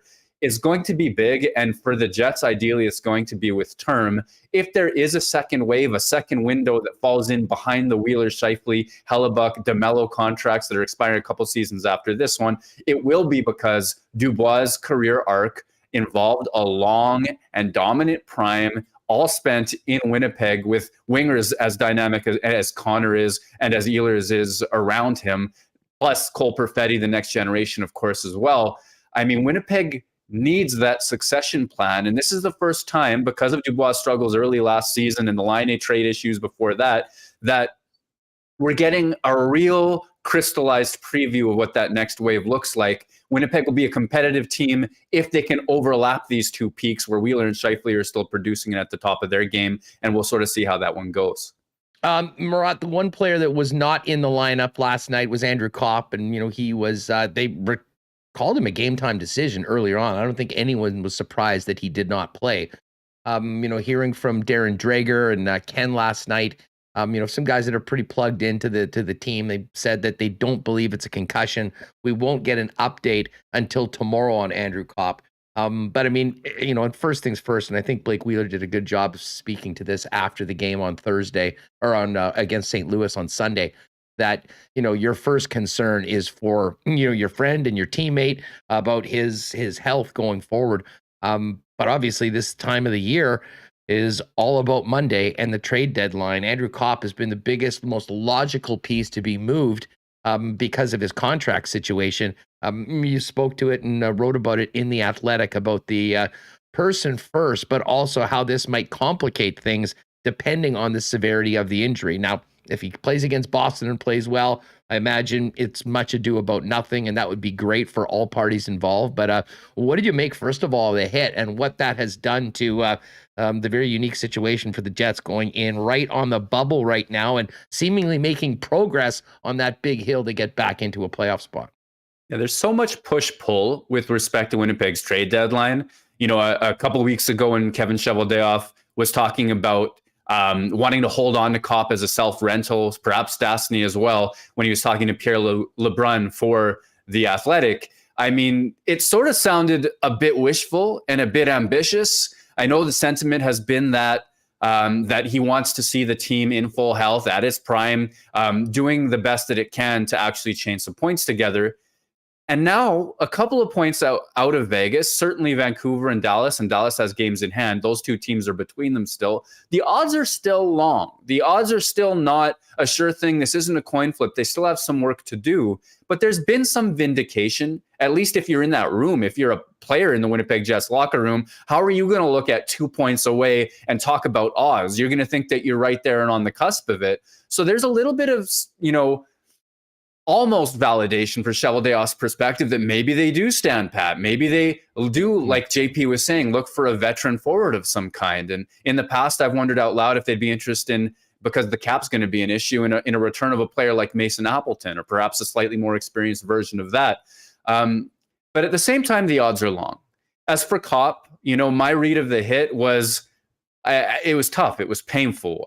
Concussions come close to home for me. And when the broadcast caught him throwing his helmet on his way down the tunnel, and it looks like he's in, his legs are fine, his shoulders look fine. Like, you're looking for what it is that has hurt him. It looks like a play that's rung his bell, and it's a concussion worry, to be sure. When he throws his helmet, what I'm thinking is, I know that feeling, and that feeling is not again. That feeling is you're projecting all of the things you're going to have to do all over again just to hopefully maybe be able to, play sports again. In my case, as a hobby, in his case, in the world's best hockey league. So that's what I read into it. But what I'm hearing as well is similar to what's been heard. I don't think it's as bad as indicated right off the hop. I believe it was Darren Drager who called it precautionary yesterday for Kopp to be held out of the lineup, and that's what I'm hearing. It's not as substantial as the fears were. And then that returns Winnipeg to the opportunity of how is it going to play its push-pull? Is it going to hold on to Kopp? Because with Kopp and Ehlers, that third line was great. With Paul Stastny on that top line, there's a defensive conscience as well. There's not the most fleet of foot skater, but there's a guy who can think at that level and whose hands are still at that level as well. I mean, you kind of like, if Winnipeg has a stretch run that pushes them within something of a playoff spot, those guys are going to play a big role. I still think the calls are coming. I still think that we're going to see some action and some intensity around the possibility of an Andrew Kopp trade. I think it's a certainty that he's not a Winnipeg Jet next season. And hot streak aside, it's going to be a difficult decision, but it's not a guarantee that just because they're close, he's going to be a Winnipeg Jet next week. Well, let me ask you this, because I was thinking about this during the game last night, and, optimistically thinking that his health is fine and he's back into the lineup. I mean, I think you have a tough time playing if all of a sudden he gets hurt the way that he did and you perhaps keep him out precautionary for the week. I mean, I think there'll be real concerns by other general managers. to acquire Andrew Kopp. So I think it is important for him to get back out, play well, look like he's fine as far as just the value of that asset. But I mean, from your perspective and what we've seen right now in the market already, although, things certainly will heat up as we get closer to Monday, what can the Jets expect to get back for Andrew Kopp, or what should they expect to get back? And at what point is the return not worth sending him away at this point in the season? Yeah, I've set my over-under based on a pair of deals made. I believe it was the 2019 trade deadline. Could have been 2020. I think it was 2019. But it was when Nyquist and Matt Zuccarello were each traded for a second-round pick and a third-round pick. There were some conditions on those draft picks. There were opportunities for them to turn into a first if the players involved re-signed or various playoff things. But it's that second and a third-round pick that's my over-under for Andrew Kopp. Why do I use those players as comparables? It's because I looked at their 2.5, 3 years of scoring rates leading up to the trade deadlines at which they were traded. They're right in line with what Kopp has done for the last couple of seasons. And then despite those players being maybe thought of more offensively, having more skill, so to speak, I think Andrew Kopp gets a little bit of bonus because of his ability to play down the middle and the defensive abilities that he brings, penalty kill, etc. So I have them kind of in that same range, that second or a third. If that's what the market bears, I think that's a solid trade for Winnipeg. There may be opportunities at hockey deals. I mean, there's a thought that wouldn't Jake DeBrusk out of Boston be a wonderful pickup that has 2 years left under team control after this one, if there's a way to make something like that work. There are deals outside of a second and a third which could make sense. For me, you start to go a little bit less than that if the market's cold, and it's a little bit disheartening. And that's kind of where I'm at right now. At the same time, I mean, the thought of losing the guy for absolutely nothing has got to be a little bit of an incentive as well, with him and Paul Stastny, who I think could help contenders on their playoff runs and into the playoffs as well. I just don't like, for a team that's clearly trying to win over the next couple of years, the idea of them going asset free for these two valuable players, whether they hold onto their picks or move them as well. It's just a tough spot for the Jets to be in. But I mean, if you're like, does a second and a third round pick help you in the next 2 years? I mean, I don't know. I think that's a situation where that turns into currency, and ideally you're looking in and around the draft and those sorts of things. And maybe that's more aggressive than Kevin Cheveldayoff is willing to be. We haven't seen, every year I talk about, hey, maybe Winnipeg will trade a draft pick down for multiple picks in the draft. And, there's some talk that maybe that's going to happen, but they don't do something along those lines. Every year, I think that perhaps I overestimate the aggression with those types of asset-based plays on Winnipeg's behalf. But that's kind of how I would see that situation going, where leading up into the draft and into the offseason, where Winnipeg has big decisions to make as well with the crowded blue line. Presumably Villa is going to get a chance next year, or Dylan Sandberg, perhaps, if he passes him. There are moves coming Winnipeg's way next season. And I think every bit of capital that Winnipeg has is an opportunity to turn those trades into real players that are going to help up front. Well, you know what? While we're talking about the deadline, you mentioned the blue line. I mean, to me, the most intriguing possibility for Kevin Cheveldayoff is potentially moving one of the top five that are signed, because I think we all agree that moving forward, moving some of the cap distribution from the blue line to the forward group and opening up spots for younger players on entry-level contracts is probably in the best interest going forward. Now, I think that's probably more likely to happen in the off season, but at the same time, Murat, if there is a possibility for maybe some sort of a 1-for-1 deal where you're bringing back a forward, kind of money in, money out, but opening up that spot, I think it's something that the team has to consider. How likely do you think the possibility of that happening Monday, as opposed to probably the more likely option being in the off season? Well, I've thought of that as a summer move, even before Winnipeg got closer to the playoff cut line. I think the further they are away from the playoffs, or the less realistic you see the playoff odds as being, the more this kind of trade that seems to be a little bit about now, but more about next season as well, makes sense to me. The closer they get, the more I imagine Kevin Cheveldayoff, it being inclined to stand pat with that type of trade. I will tell you, when I was in was in Calgary, pardon me, Dallas as well. There were scouts taking notes every time Brendan Dillon was on the ice. There's a level of interest from these players. Brendan Dillon at $3.9 million, I think, is the more cap efficient of the veteran blue liners. Nate Schmidt obviously makes a little bit more money than that, has been flipped a couple of times in the last few seasons. There's reason to think, I agree with you wholeheartedly, that blue line is expensive, it is veteran, you're looking for more cap efficiency, whether it's in the form of an ELC player stepping up, whether it's in the form of a trade for a forward. I've wondered a lot. I mean, I just named Jake DeBrusk as a possibility. I was talking with Haley Salvian out in Calgary, who thinks that Dylan Dubé, who's playing third line center for them right now, can play all three forward positions, is a right-handed shot, 23 years old. Some reasons to be optimistic about him as a third line player in the future. I've wondered about him as a forward player returned for a situation like that as well. I still am inclined to think that Kevin Cheveldayoff does a little bit more of his heavy lifting in the offseason after what seems to be, I mean, up until this week, talked about as a very cold trade deadline so far. Yeah, no doubt about it. So we were starting the program earlier today, and I don't know, we're BSing with each other the first 15 minutes in, and all of a sudden it comes across the waiver wire that our old pal Mathieu Perreault has been placed on waivers by the Montreal Canadiens. We immediately did a poll in the chat, and 85% of the chat would like to see 85 come back. Should the Winnipeg Jets put a claim in on Mathieu Perreault, Murat? My goodness, what an appropriate number on that front. That's what we thought it's meant to be. I mean, the feelings in Winnipeg, the vibes are good right now. He was in the building not too long ago, got a really impressive applause. I think Jets fans loved the amount of hustle he played with. There were a lot of, debates about his $4+ million contract and how well that aged or what have you. I was of the opinion that Mathieu Perreault is still capable of driving play right through the end of his Jets career, but his speed was failing him. His hands were still quite excellent, but his shot was not, at the point where he was a real weapon on that second power play unit anymore. So the cap hit wasn't really justified. At this stage, at this cap hit, what is it, $1 million he signed with Montreal? $950. I mean, that suddenly gets a little bit appealing. Bring the band back together, have a little reunion, so to speak. The issue is you'd want to do your homework, because I'm under the impression his season with Montreal, both before and after injury issues, has been a little bit middling, a little bit not up to Mathieu Perreault standards, even at this stage of his career. If it's the guy that left Winnipeg that you're getting back, Winnipeg needs that spark plug. If it's a guy that's been unable to have that impact in Montreal, it's just a little bit of a sad situation.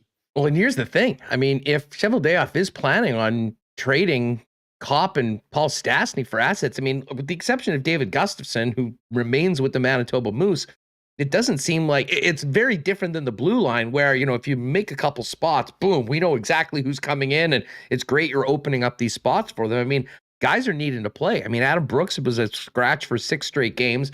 He got into the lineup with Andrew Kopp out of it. But, if there is the potential of losing a couple players in your top 9, I mean, you're going to have to replace them somehow. And a short-term Mathieu Perreault playing for a contract next year, probably motivated and excited to come back, to me makes a lot of sense at a very low risk.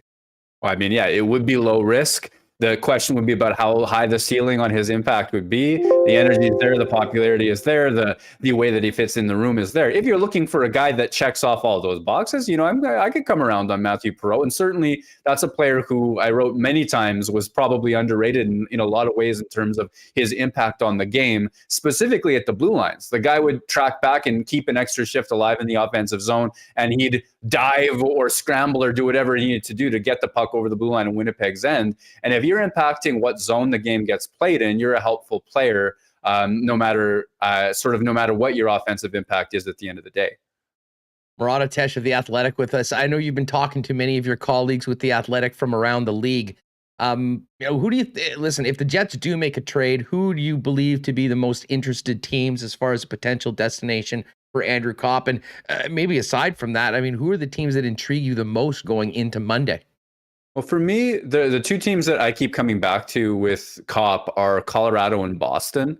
I know Colorado is, I talk to Pierre LeBrun from time to time, and, he tells me and has written and has said that Colorado is going to be very aggressive. They're putting in an incredible scouting effort. They're sort of in on everybody, so to speak. Andrew Copp would be a perfect fit in Colorado, not just because they need a third line player with his impact, his defensive responsibility, he can play up and down the lineup. But if there's one offensive zone skill that Copp has in spades, it's that he keeps his head up and he finds the points when they jump into the play. I mean, he is a really good at those low to high passes. And well, whose defense in the NHL could have a better benefit from somebody who's always got his head up for those situations than Colorado? I mean, that's a fit that I like quite a bit in terms of style. The other one, the reason I say Boston, they have a little bit more cap room than some of the other contenders. They have a full complement of draft picks. They have assets. There have been Jake DeBrusk rumors for an extended period of time. That's a team who I could see not only acquiring Copp, but if they do, I could see that being a long-term viable destination for Copp as well. I know New York's been linked to him. They have plenty of cap space. And with all of their finish and their complete lack of play driving, I mean, Copp seems like a perfect guy to help patch something. But Toronto might, maybe they're just leaning into the all finish, no play driving strategy over there right now. I'm not sure. Murat, okay, we've talked about all the important stuff. This is less important, but it was something a lot of people were talking about. What did you make of Blake Wheeler with what he had to say to Sarah Orlesky at the first intermission? And then coming back out after the game alongside Logan Stanley to, answer a bunch of questions, and you knew that was going to get brought up and sort of walked it back. Yeah, I mean, what would I say about that? My first impression, so I'm just going to walk through my own experience, is, I don't have the broadcast sitting up there in the press box, so I don't know that this is happening other than I can look down and I can see Sarah and Blake, but, I can see Blake, pardon me, at bench level. So then you start seeing on Twitter, Blake just said, the Bronx cheer pissed him off. And I'm like, okay, let's get some context on this, because Blake Wheeler's sense of humor is often so dry that I think a lot of people don't even notice it. Like, so dry that it's imperceptible, which works against him sometimes. I think that he's genuinely a curmudgeonly guy, but I think that it gets blown out of proportion sometimes when he's aiming for a joke. So in the name of wanting more context, you ask for a clip. The clips get shared around, and I don't think he was joking. I think I was looking for that as an out, but I think that the way that I take that clip is that he was being completely matter of fact. He was honestly sharing the truth. It pissed him off that they received a Bronx cheer. He knew why that shot by Dylan DeMello got the cheer. He knew how bad he felt about it. It bothered him. End of story. And so my impression about that is, you know what? Fans have every right to Bronx cheer. They have every right to cheer, to boo, to make noise. If you're fueled by passion, you got to understand that there's both sides of that.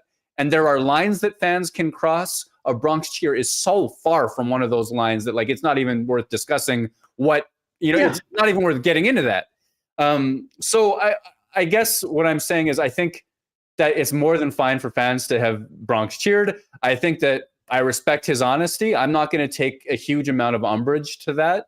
But I do think that he had such an easy opportunity to say, when asked what turned that first period around, well, hey, it was Logan Stanley's fight. It was Adam Lowry's hit. Those things preceded that shot as well. So there were options for him to not go there. And so we go into the press afterwards, and it's going to be asked. I know I'm going to be one of the last people to ask a question. I end up asking about the goal he scored because Sean Reynolds asks the question about his comments, and he does walk it back. And he's like, "Oh, hey, the Twitterverse is mad at me right now, aren't they? Just tell me, it's let me know." And I think that was, again, Blake Wheeler being honest. I think he genuinely continues to bear, or at least as of that moment, still had frustration about it, but it seemed like he thought about it and realized, like, hey, this is going to be taken like a shot at the fans. Let's step back from that. Let's remind them that we love them, that we play for them. And so I think it was a fine way to handle it, all told, in the end. Yeah, I mean, sometimes, he's nothing if not authentic. I mean, I'll say that much for him. You know what? And like I said before, I mean, if you look back at Blake Wheeler over the long time he's been with this team, and especially as the captain, I said this at the beginning of the show, the best version of Blake Wheeler on the ice is often the pissed off Blake Wheeler. So, I mean, if he needs to manufacture the us against the world or whatever it is and play a bit of the heel, and then goes out and does what he did in the first period to get the team on the board, I am completely fine with it. But I do understand why a lot of people are like, wait a second, why in the world would he even go there? If you're going to do the Michael Jordan, hey, I took that personally, you better back it up with the Michael Jordan level of performance. And obviously, one player is not the other, but I mean, you need to score that goal. You need to have an impact on the game if you're going to have that level of curmudgeonliness. And I don't know, Huss, what do you think? I mean, the fans got a letter from Mark Chipman this week, rejigging season ticket holders stuff. I think some of the prices went up. Maybe some of the lower or upper bowl, far away seat prices went down. All that sort of stuff. So there's been a lot of discussion about the relationship between fan and club, and then that happened. So I think maybe the timing of it all maybe made it more of a discussion point than it otherwise would have been too. I absolutely agree. I mean, for anyone that was at the game, that has season tickets, that got that letter, that had the opportunity and did or didn't, opt in for their seats like I did yesterday. It was, I mean, you can't separate everything. I mean, this is for better or worse. I mean, you're wearing the C and you're the guy out there. I mean, you are, the representative of the team. And, there's an element to PR to all of this. I guarantee you that's why he was out there afterwards trying to, maybe just pour a bit of wire on maybe some water on some smoldering embers from it. But the bottom line is it's a lot easier to do that after a 7-3 win, getting to within 2 points of a playoff spot. And certainly it was a fun time in the building last night. I mean, the crowd was energized, had a lot of fun watching what the Jets did to the Vegas Golden Knights. And, it's okay to smile for this one. But as I said, if he's going to go bad mood Blake for the rest of the season, I am completely here for it. I think it helps the Jets wins games, and the PR staff can deal with whatever comes out of it. Busy week, I know, for you and everyone at The Athletic. Great coverage of the National Hockey League all around. But fill us in on what you're focusing in heading into Friday with the Boston Bruins, and then, of course, Monday with trade deadline. Well, I mean, it all does revolve around the trade deadline right now. Everything is linked. Friday has such poetry for me, like a real mirror of 2017-18 when, if you recall, Winnipeg shut out the St. Louis Blues on a Friday night, and then by Monday had Paul Stastny. If Boston is in on that Andrew Kopp market, perhaps, if Boston wins, you may see Winnipeg follow that St. Louis path. Although Kevin Cheveldayoff has sounded more intent, on keeping his players, and I think that I would be in his shoes. But so there's a little bit of poetry in that. I think what happens is going to have an impact on what Winnipeg does. There's also going to be a little bit of shuffling. I mean, for that AHL playoff run, that's more of a guarantee than in the NHL. You may see a player like Christian Vesalainen papered down on trade deadline day. Ville Heinola has been sent because on trade deadline day, after that point, if you're not on the Moose roster, you can't play in the Moose playoffs. So that's going to be an issue. I'll be looking to see, investigating more about Andrew Kopp and Paul Stastny potential destinations as well, reviewing all of the moves as they come in. And really, I think it's just all about tying it to that Monday trade deadline, because after that, we know where Kevin Cheveldayoff's chips are. We know what bet he'll have made, and it'll just be about waiting and watching and seeing if Winnipeg can pull that unlikely rabbit out of a hat that's looking a little bit better than it did a couple weeks ago.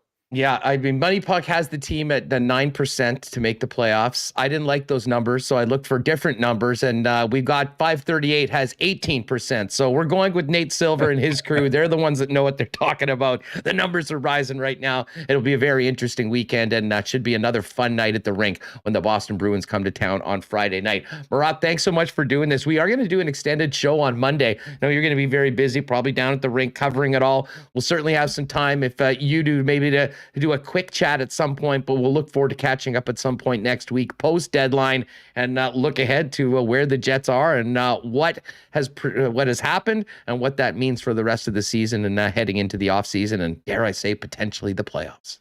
Dare you say, you dare to say 18%, courtesy of 538. That's a significant number. Right on. I mean, we'll see if it happens. I'll be here to talk whenever the call comes, but I'll be there. Thanks so much, Murat. At WPG Murat on Twitter, that's Murat Atesh, and make sure you're subscribing and reading all of his great work at theathletic.com. All right, we've got more to get to coming out of last night's game, as well as a busy night in the National Hockey League. A big cheers to our friends over at Little Brown Jug.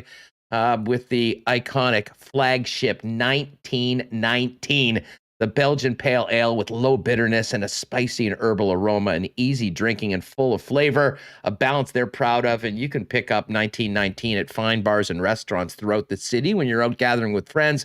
Of course, it's also available at beer stores, liquor stores, and down at Little Brown Jug.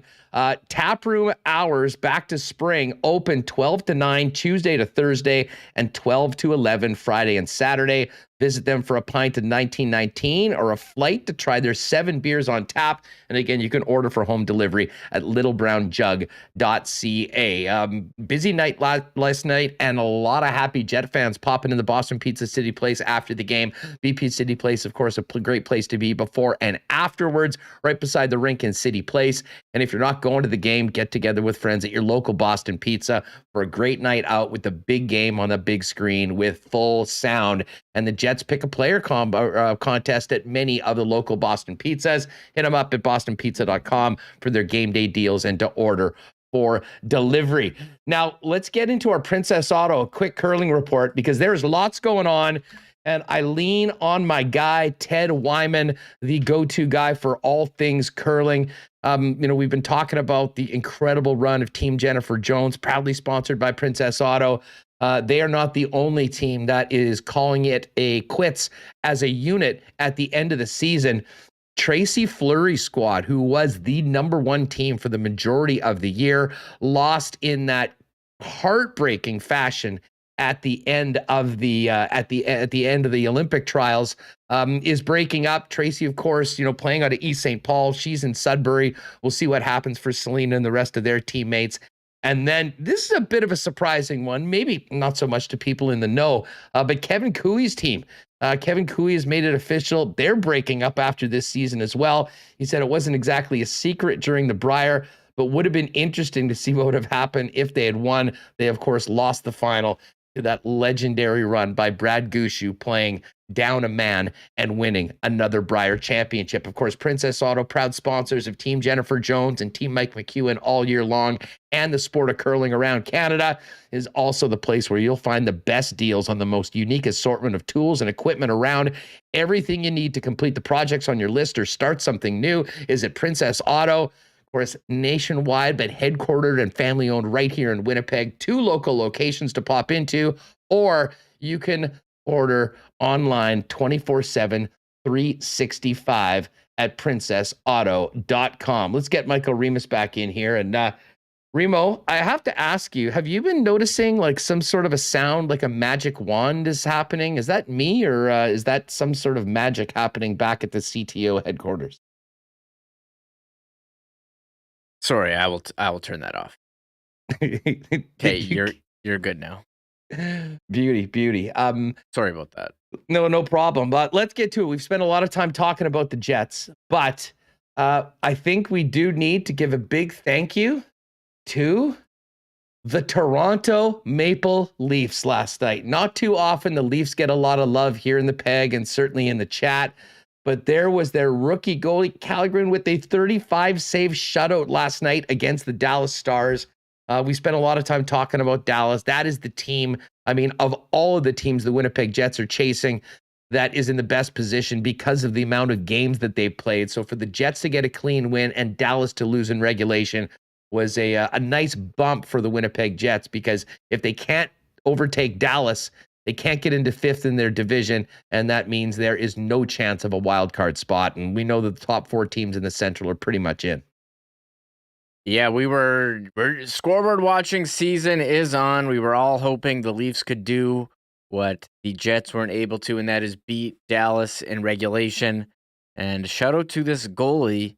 I'm told by someone in chat it's pronounced Shalgren, but Shalgren, okay. Shalgren. I got to double check that, but he is from Sweden, so it is possible. But big shout out last night. I know everyone in Toronto hating on Peter Mrazek, a lot of jokes of him not being able to stop anything, and there he was, came in last night, stopping 35 and shutting out the Dallas Stars. So thank you, Toronto Maple Leafs, from all the Winnipeg Jets fans.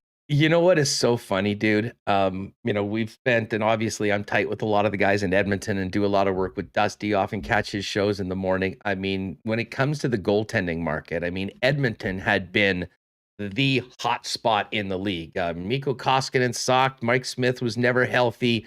Stuart Skinner's in the minors. And they thought that goaltending was going to be what sunk that club. Well, all of a sudden, in the last dozen games, Koskinen's rocking about a 925, and they're winning games.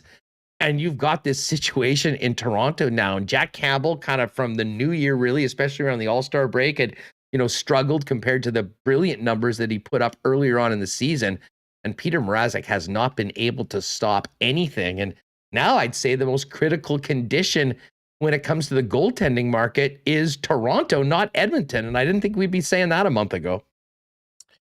Yeah, we were kind of dumping on Edmonton, but I do think bringing in Evander Kane has definitely helped them. They moved up Kyler. 10 goals.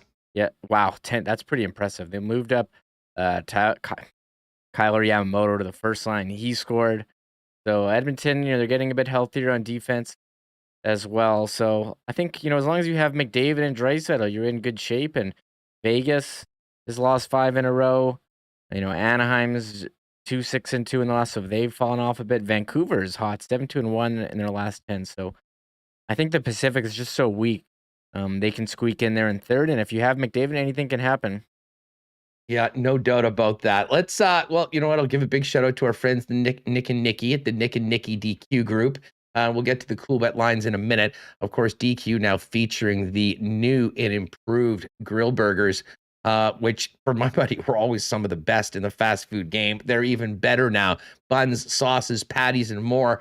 And you can pick them up at any of the 4 Nick and Nikki DQs the next time you pop by. DQ Northgate, DQ Niverville, the DQ at Polo Park, and the DQ St. Anne's. Of course, DQ St. Anne's for you folks in St. Vital is available on Uber Eats and Skip the Dishes. And if you do want a ice cream cake, nothing better than a DQ ice cream cake. Hit them up on Instagram if you want. DQ Manitoba, you can get them to custom make your order and have it ready for you for pickup at any of the 4 Nick and Nikki DQs. Our friends at Canadian Club are ready for spring, and it's just a couple weeks before the launch of the ready-to-drink Canadian Club and Ginger Ale cocktail. Going to be sold in 6-packs and cans at your local liquor mart, probably at beer stores as well. And for the rest of the month, they do have sale prices on Canadian Club products at your local Manitoba liquor marts. And next month, when you buy CC, you'll get a free can of Canadian Club and Ginger to try. Should be a great cocktail coming up this summer. Big thanks to Canadian Club for their support of Winnipeg Sports Talk. Remo, before we get to the Coolbet Lines, let's quickly step away from hockey for a minute. The Blue Jays continue to make moves and turn heads. I'll let you know what that's done to the Blue Jays World Series number at Coolbet in a minute. But a big 4-for-1 trade, getting Matt Chapman from the Oakland A's to patrol third base. What do you think of the deal? Oh, it seems like the Blue Jays gave up not a lot to get a former Gold Glove winner. He's participated in home run derbies. So I think he was suffering injury issues last year, but Matt Chapman, very good third baseman. So I think the Blue Jays seem to be loading up. I forgot that they had Kevin Gausman. They signed Yasiel Kikuchi over the weekend. This is I think this is big if you're a Jays fan, and we have seen former All-Star Carlos Baerga reporting news on Instagram. Insider so Carlos Baerga. He had a couple days ago that Freddie Freeman was going to sign with the Blue Jays. Now, we talked about that yesterday. Still hasn't happened yet. We'll wait and see. So, people in chat saying platinum glove winner. Is that different than Gold Glove? I don't know. Maybe that's the best. Many bunch of guys get gold gloves, and maybe one guy gets it. Listen, the Freddie Freeman, discussion is very interesting right now. I'm not sure whether this move. Well, the other thing that they're talking about with the Blue Jays that Ken Rosenthal was reporting is that the Jays are in on Jose Ramirez with the Cleveland Guardians. How about that? Didn't even say the old name. The Guardians, he's got 2 years left on his deal at 2.4, playing second base. it would probably cost a package. I know they were asking for Alec Manoah. I think you might be able to get that done with Pearson instead of Manoah. I don't think the Jays want to move off of Manoah. But I'll tell you what, that would be a massive addition. And I'll tell you what, if they could pull a trade for Ramirez, you're going to be talking about the Blue Jays right up there with the top World Series contenders. Yeah, well, you're going to look at the lines. I'm kind of curious what they are. So, I mean, really disappointing year last year for the Jays, but I think they're ready for a bounce back. The hitters are more mature. They got great pitching. They lost Robbie Ray, but signed Jose Barrios. So I think it's got definitely still the same excitement. I think for the Jays, even more so after last season. Hey, folks, before I forget, Remo, maybe you want to throw the link in the chat for everyone that's with us. Sure. If you're listening on the podcast, go over to Winnipeg Sports Talk because the madness gets going tomorrow. So you still have some time to fill out your free bracket for the Winnipeg Sports Talk March Madness Challenge. We've got the link there. If you were in with us last year, we've reactivated it, so I don't think you really need to do much. Bottom line is, don't wait. Make your picks. No one knows what we're talking about with this, but it's a hell of a lot of fun to follow. And we'll have some neat prizes for our winners at the end of the tournament right now. But all you need to do is go in. It's just set up on ESPN. If you've been with us before, exact same process. But hit the link either at our Twitter at Sports Talk WPG or right here in the chat if you're with us on YouTube. Get in there. Feel free to send it to friends. The more the merrier. And it should be a great tournament. They're finishing up the play-in games tonight, Reem. I'm officially 1-0 betting the tournament. Shout out to Indiana for covering last night. And then things get going for real on Thursday.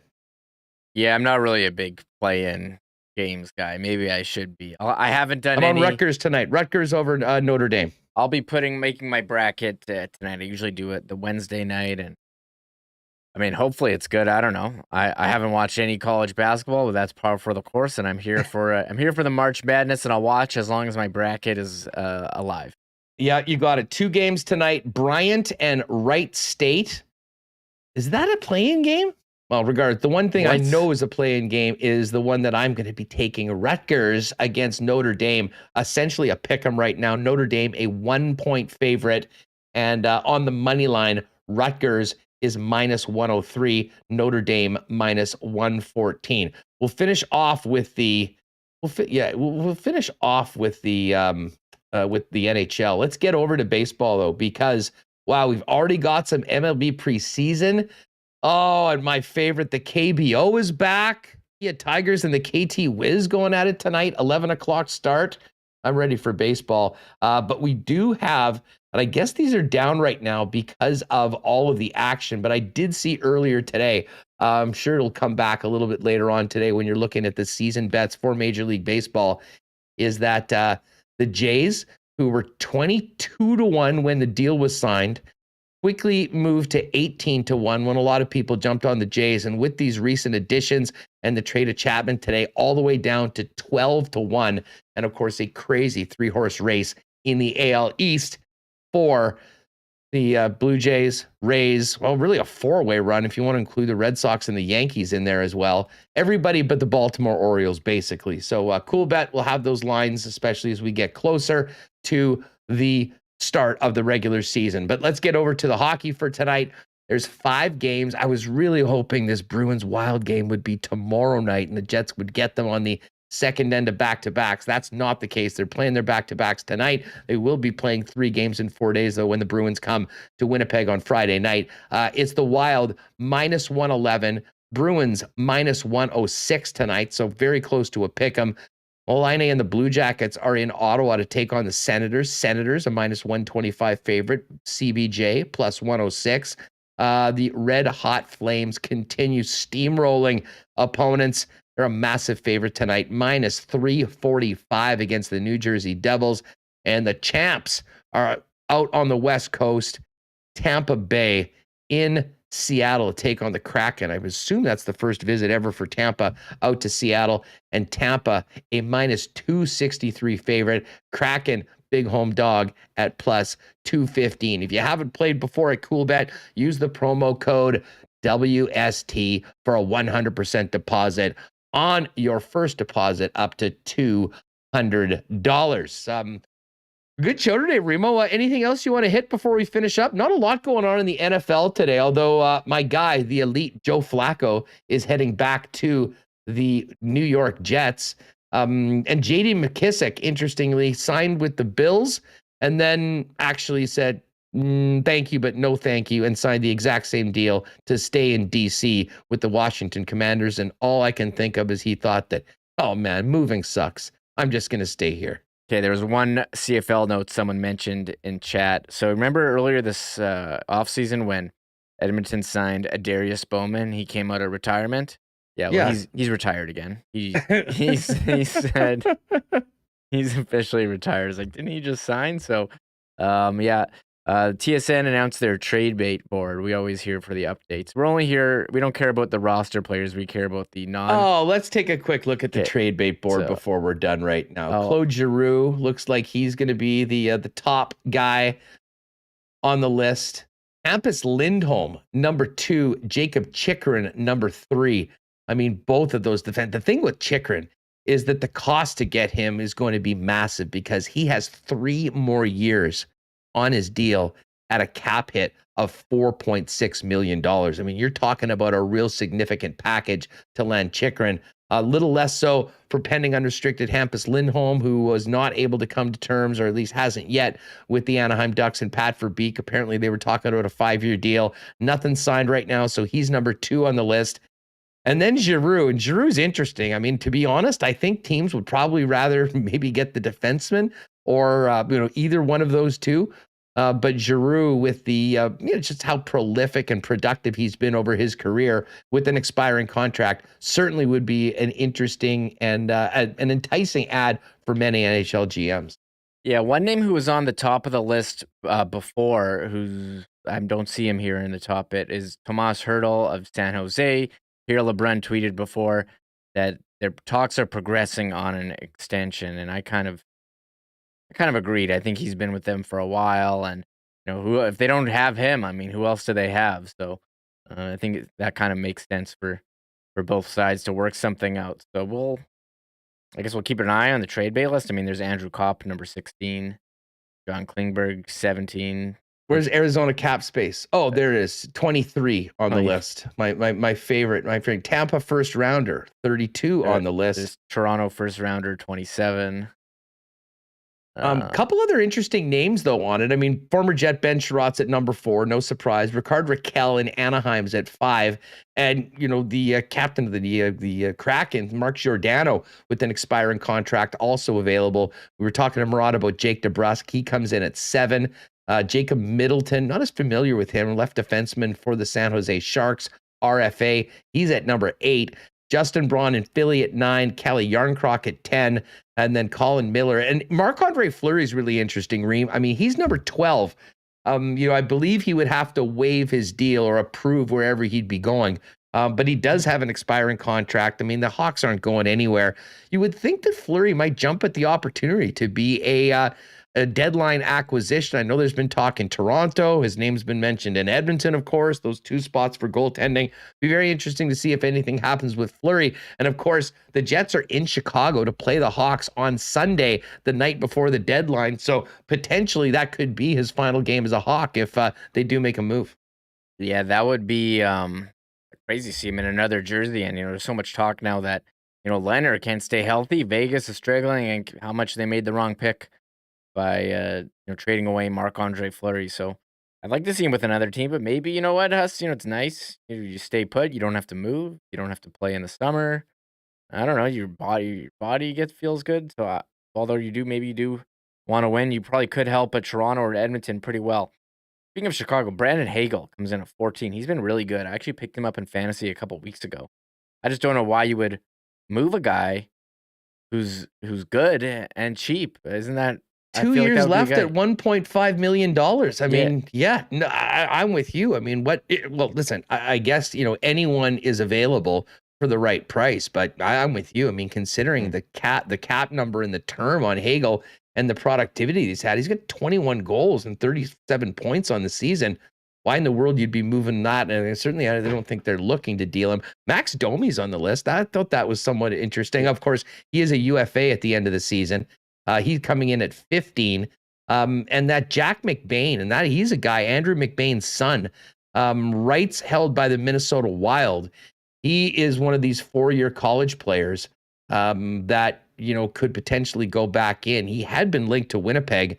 So we'll see whether anything happens on that. I'm curious what Max Domi is going to go for if he gets traded, because Seattle could have had him for nothing, and they picked someone that people didn't know who it was, and they did that a couple times. Though they picked someone from Philly. Would it not have been worth to pick him just to trade him for a pick later on? And I think that's why Seattle, what they did at the draft, at the expansion draft, some of it didn't make any sense. So I'm curious what Max Domi is gonna go for. If you're wondering about, Buffalo cap space hits it at 43, ahead of Paul Stastny of the Winnipeg Jets at 47th on the list. But the name that immediately jumps out to me, Remo, is at 49. Oh, Karel Vejmelka. Karel Vejmelka. What? Vejmelka, if he was going to be traded, should have been jumped on by the Oilers or Leafs earlier on this season. That guy, listen, I've seen enough from Karel Vejmelka to tell you right now that if he was on a good team and got pushed into play and got hot, that team could win the cup. He gets on heaters as well as any goaltender in the league right now.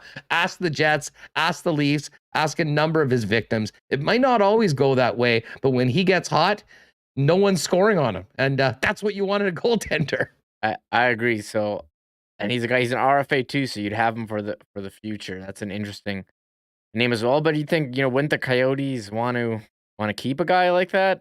I mean, you would think so. I have no idea what they're doing anyway. Speaking of the Coyotes, there's a good article in The Athletic I was reading earlier about the future of the Coyotes and their 5,000-seat arena. Shout out to Sean Shapiro and Katie String. I'm fascinated how that's even allowed, and the opportunity cost of trying to keep them there is not. It's ridiculous. It's insane. ridiculous, and players around the league are pissed because it's going to cost everybody money. And Katie and Sean have the piece up. It's on the front of the Athletics NHL page with the quote: "Every other team in the league will be laughing, imagining the Coyotes' future in Arizona." And listen, they're still trying to get this $1.7 billion arena project approved. I think we've been through this once or twice before with this team. I'll still believe it when I see it. First of all, them getting an arena deal done and then playing in a 5,000-seat, essentially junior hockey arena for the next 3 seasons, considering what that means financially, not just for them, but for the rest of the league. And I wouldn't be surprised if Houston, Kansas City, one of those other cities that seem to be ready to move a team into the building eventually gets one, although it probably not this next season. But I have a hard time imagining they're going to play out 3 seasons in a 5,000-seat arena. It just does sound ridiculous. Yeah, you're just capped at how much revenue you can make. And it seems like Israel Gutierrez, his plan was to sell more foam fingers and rally towels, according to the article. So that was in there. So I don't know how you plan on making. So that was, if you're the Coyotes are the train wreck that you can't look away from. So that is at the Athletic. I did enjoy reading it because I'm also baffled. Well, and they won last night against the Montreal Canadiens, and both of those teams prominently displayed on the trade list board over at TSN, as neither of them are going anywhere. And if there's takers for some of their players, they can have them. Great show today. Tomorrow, Remo, much more on the Winnipeg Jets, and looking forward to having Brandon Rewicki back on the show. Of course, Brandon doing a great job talking Jets and more over at Skates and Plates. Maybe we'll reach out to our pal Dave McCarthy, see if he can jump on as well for some of the news in and around. And wow, a little late Princess Auto Curling report. Devin Heroux tweeting that the Brad Jacobs team is already splitting up. I know, Remo, you were asking me about this. Why is this all happening right now? It does seem somewhat crazy that so many of the top teams in Canada are breaking up right now or announcing that they're finishing up before they finish their Grand Slams. Important to know that this, of course, was the Olympic year, and so many of these teams kind of come together on a 4-year commitment to try to become Canada's Olympians. And with the end of this Olympic cycle, a whole new group of teams will be going in. But this could be one of the craziest off seasons, if you will, in curling history here in Canada. And I know TSN has its own trade tracker, if you will, or free off-season movement tracker, which is just basically team after team announcing that they're not playing together next season.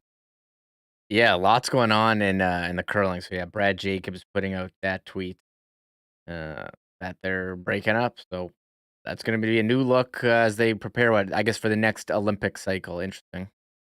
Yeah, and Partisan Paul, what up, Paul? Why don't Coyotes owners move the team to Houston? Is the league preventing that? I mean, the league does have to approve any sort of movement, and for whatever reason, Gary Bettman has been completely committed to that Arizona market, and the market in itself is a good market. I mean, if they were able to get a rink, and I have no doubt that the Coyotes probably could succeed, but whether they're going to be able to do that, and we've been talking about this forever, and now, I mean, the most embarrassing possibility there, a 5,000 seat arena for the next few years. I mean, who's going to want to go play there as well? That's the other thing. They barely got any players signed for next season, Reem. This could be the worst team of all time because I don't think anyone is going to be signed. Like, listen, if you want to sign in Arizona to play in a junior size arena, I think it's essentially, hey, I'll take the check. I'll be down there. But I mean, I'm not really looking at advancing my career or winning anything because it's pretty hard to imagine that there'll be anything but a laughingstock in the league. Yeah, but it's warm there all the time, and you can play golf year round. If you're a player, don't you want that, Huss? Who cares about? I guess. Yeah, who cares about winning and everything else? Well, hey, listen, there's some guys that'll say, yeah, absolutely, sign me up. Yeah. So again, we'll see about this Coyotes thing. It's hard not to look away. I know we hate talking about it, but you kind of have to. Like, it's amazing. Like, no, I don't think this would go on in the sports. Although you do hear stuff about the Rays and baseball teams, cheaping out on salary. So I guess it does actually happen in other sports. You got it. All right. Well, so we got a busy show tomorrow. We'll talk around the league deadline. We'll get the latest on the Jets and talk with Ruwicki. Maybe mix in baseball guests for the latest on the Blue Jays. We'll see what we can do on that. And then Friday will be a big show. More on the deadline heading into the weekend. Kenny Weeb will join us and a big episode, a segment with our guy Hacksaw. Lots to get to coming out of a wild weekend in the NFL and, of course, the Major League Baseball off-season, which isn't even an off-season right now, is spring training underway around the league. Folks, great show today. Thanks so much to our guests. Always great to have JP Vigier drop his hockey knowledge with us on the program, and another great visit from Murat. Huge thanks to our sponsors, Princess Auto, Little Brown Jug, Boston Pizza, Coolbet Canada, Nick and Nicky DQ Group, Canadian Club, Vita Health Fresh Market, F Apparel, Culligan Water, Not Auto Court, Royal Sports, and our friends over at Manitoba Battery. Folks, have a great night. We'll see you tomorrow at 1 p.m. Don't forget, hit that thumbs up if you're on YouTube. Make sure you're subscribed. And if you're on the podcast, rate and review and tell a friend about Winnipeg Sports Talk. We'll see you tomorrow. Have a great night. Oh, my God. Oh! Shut it down. Let's go home. Thanks for tuning in to Winnipeg Sports Talk Daily. Make sure to subscribe on YouTube and your favorite podcast feed at winnipegsportstalk.com.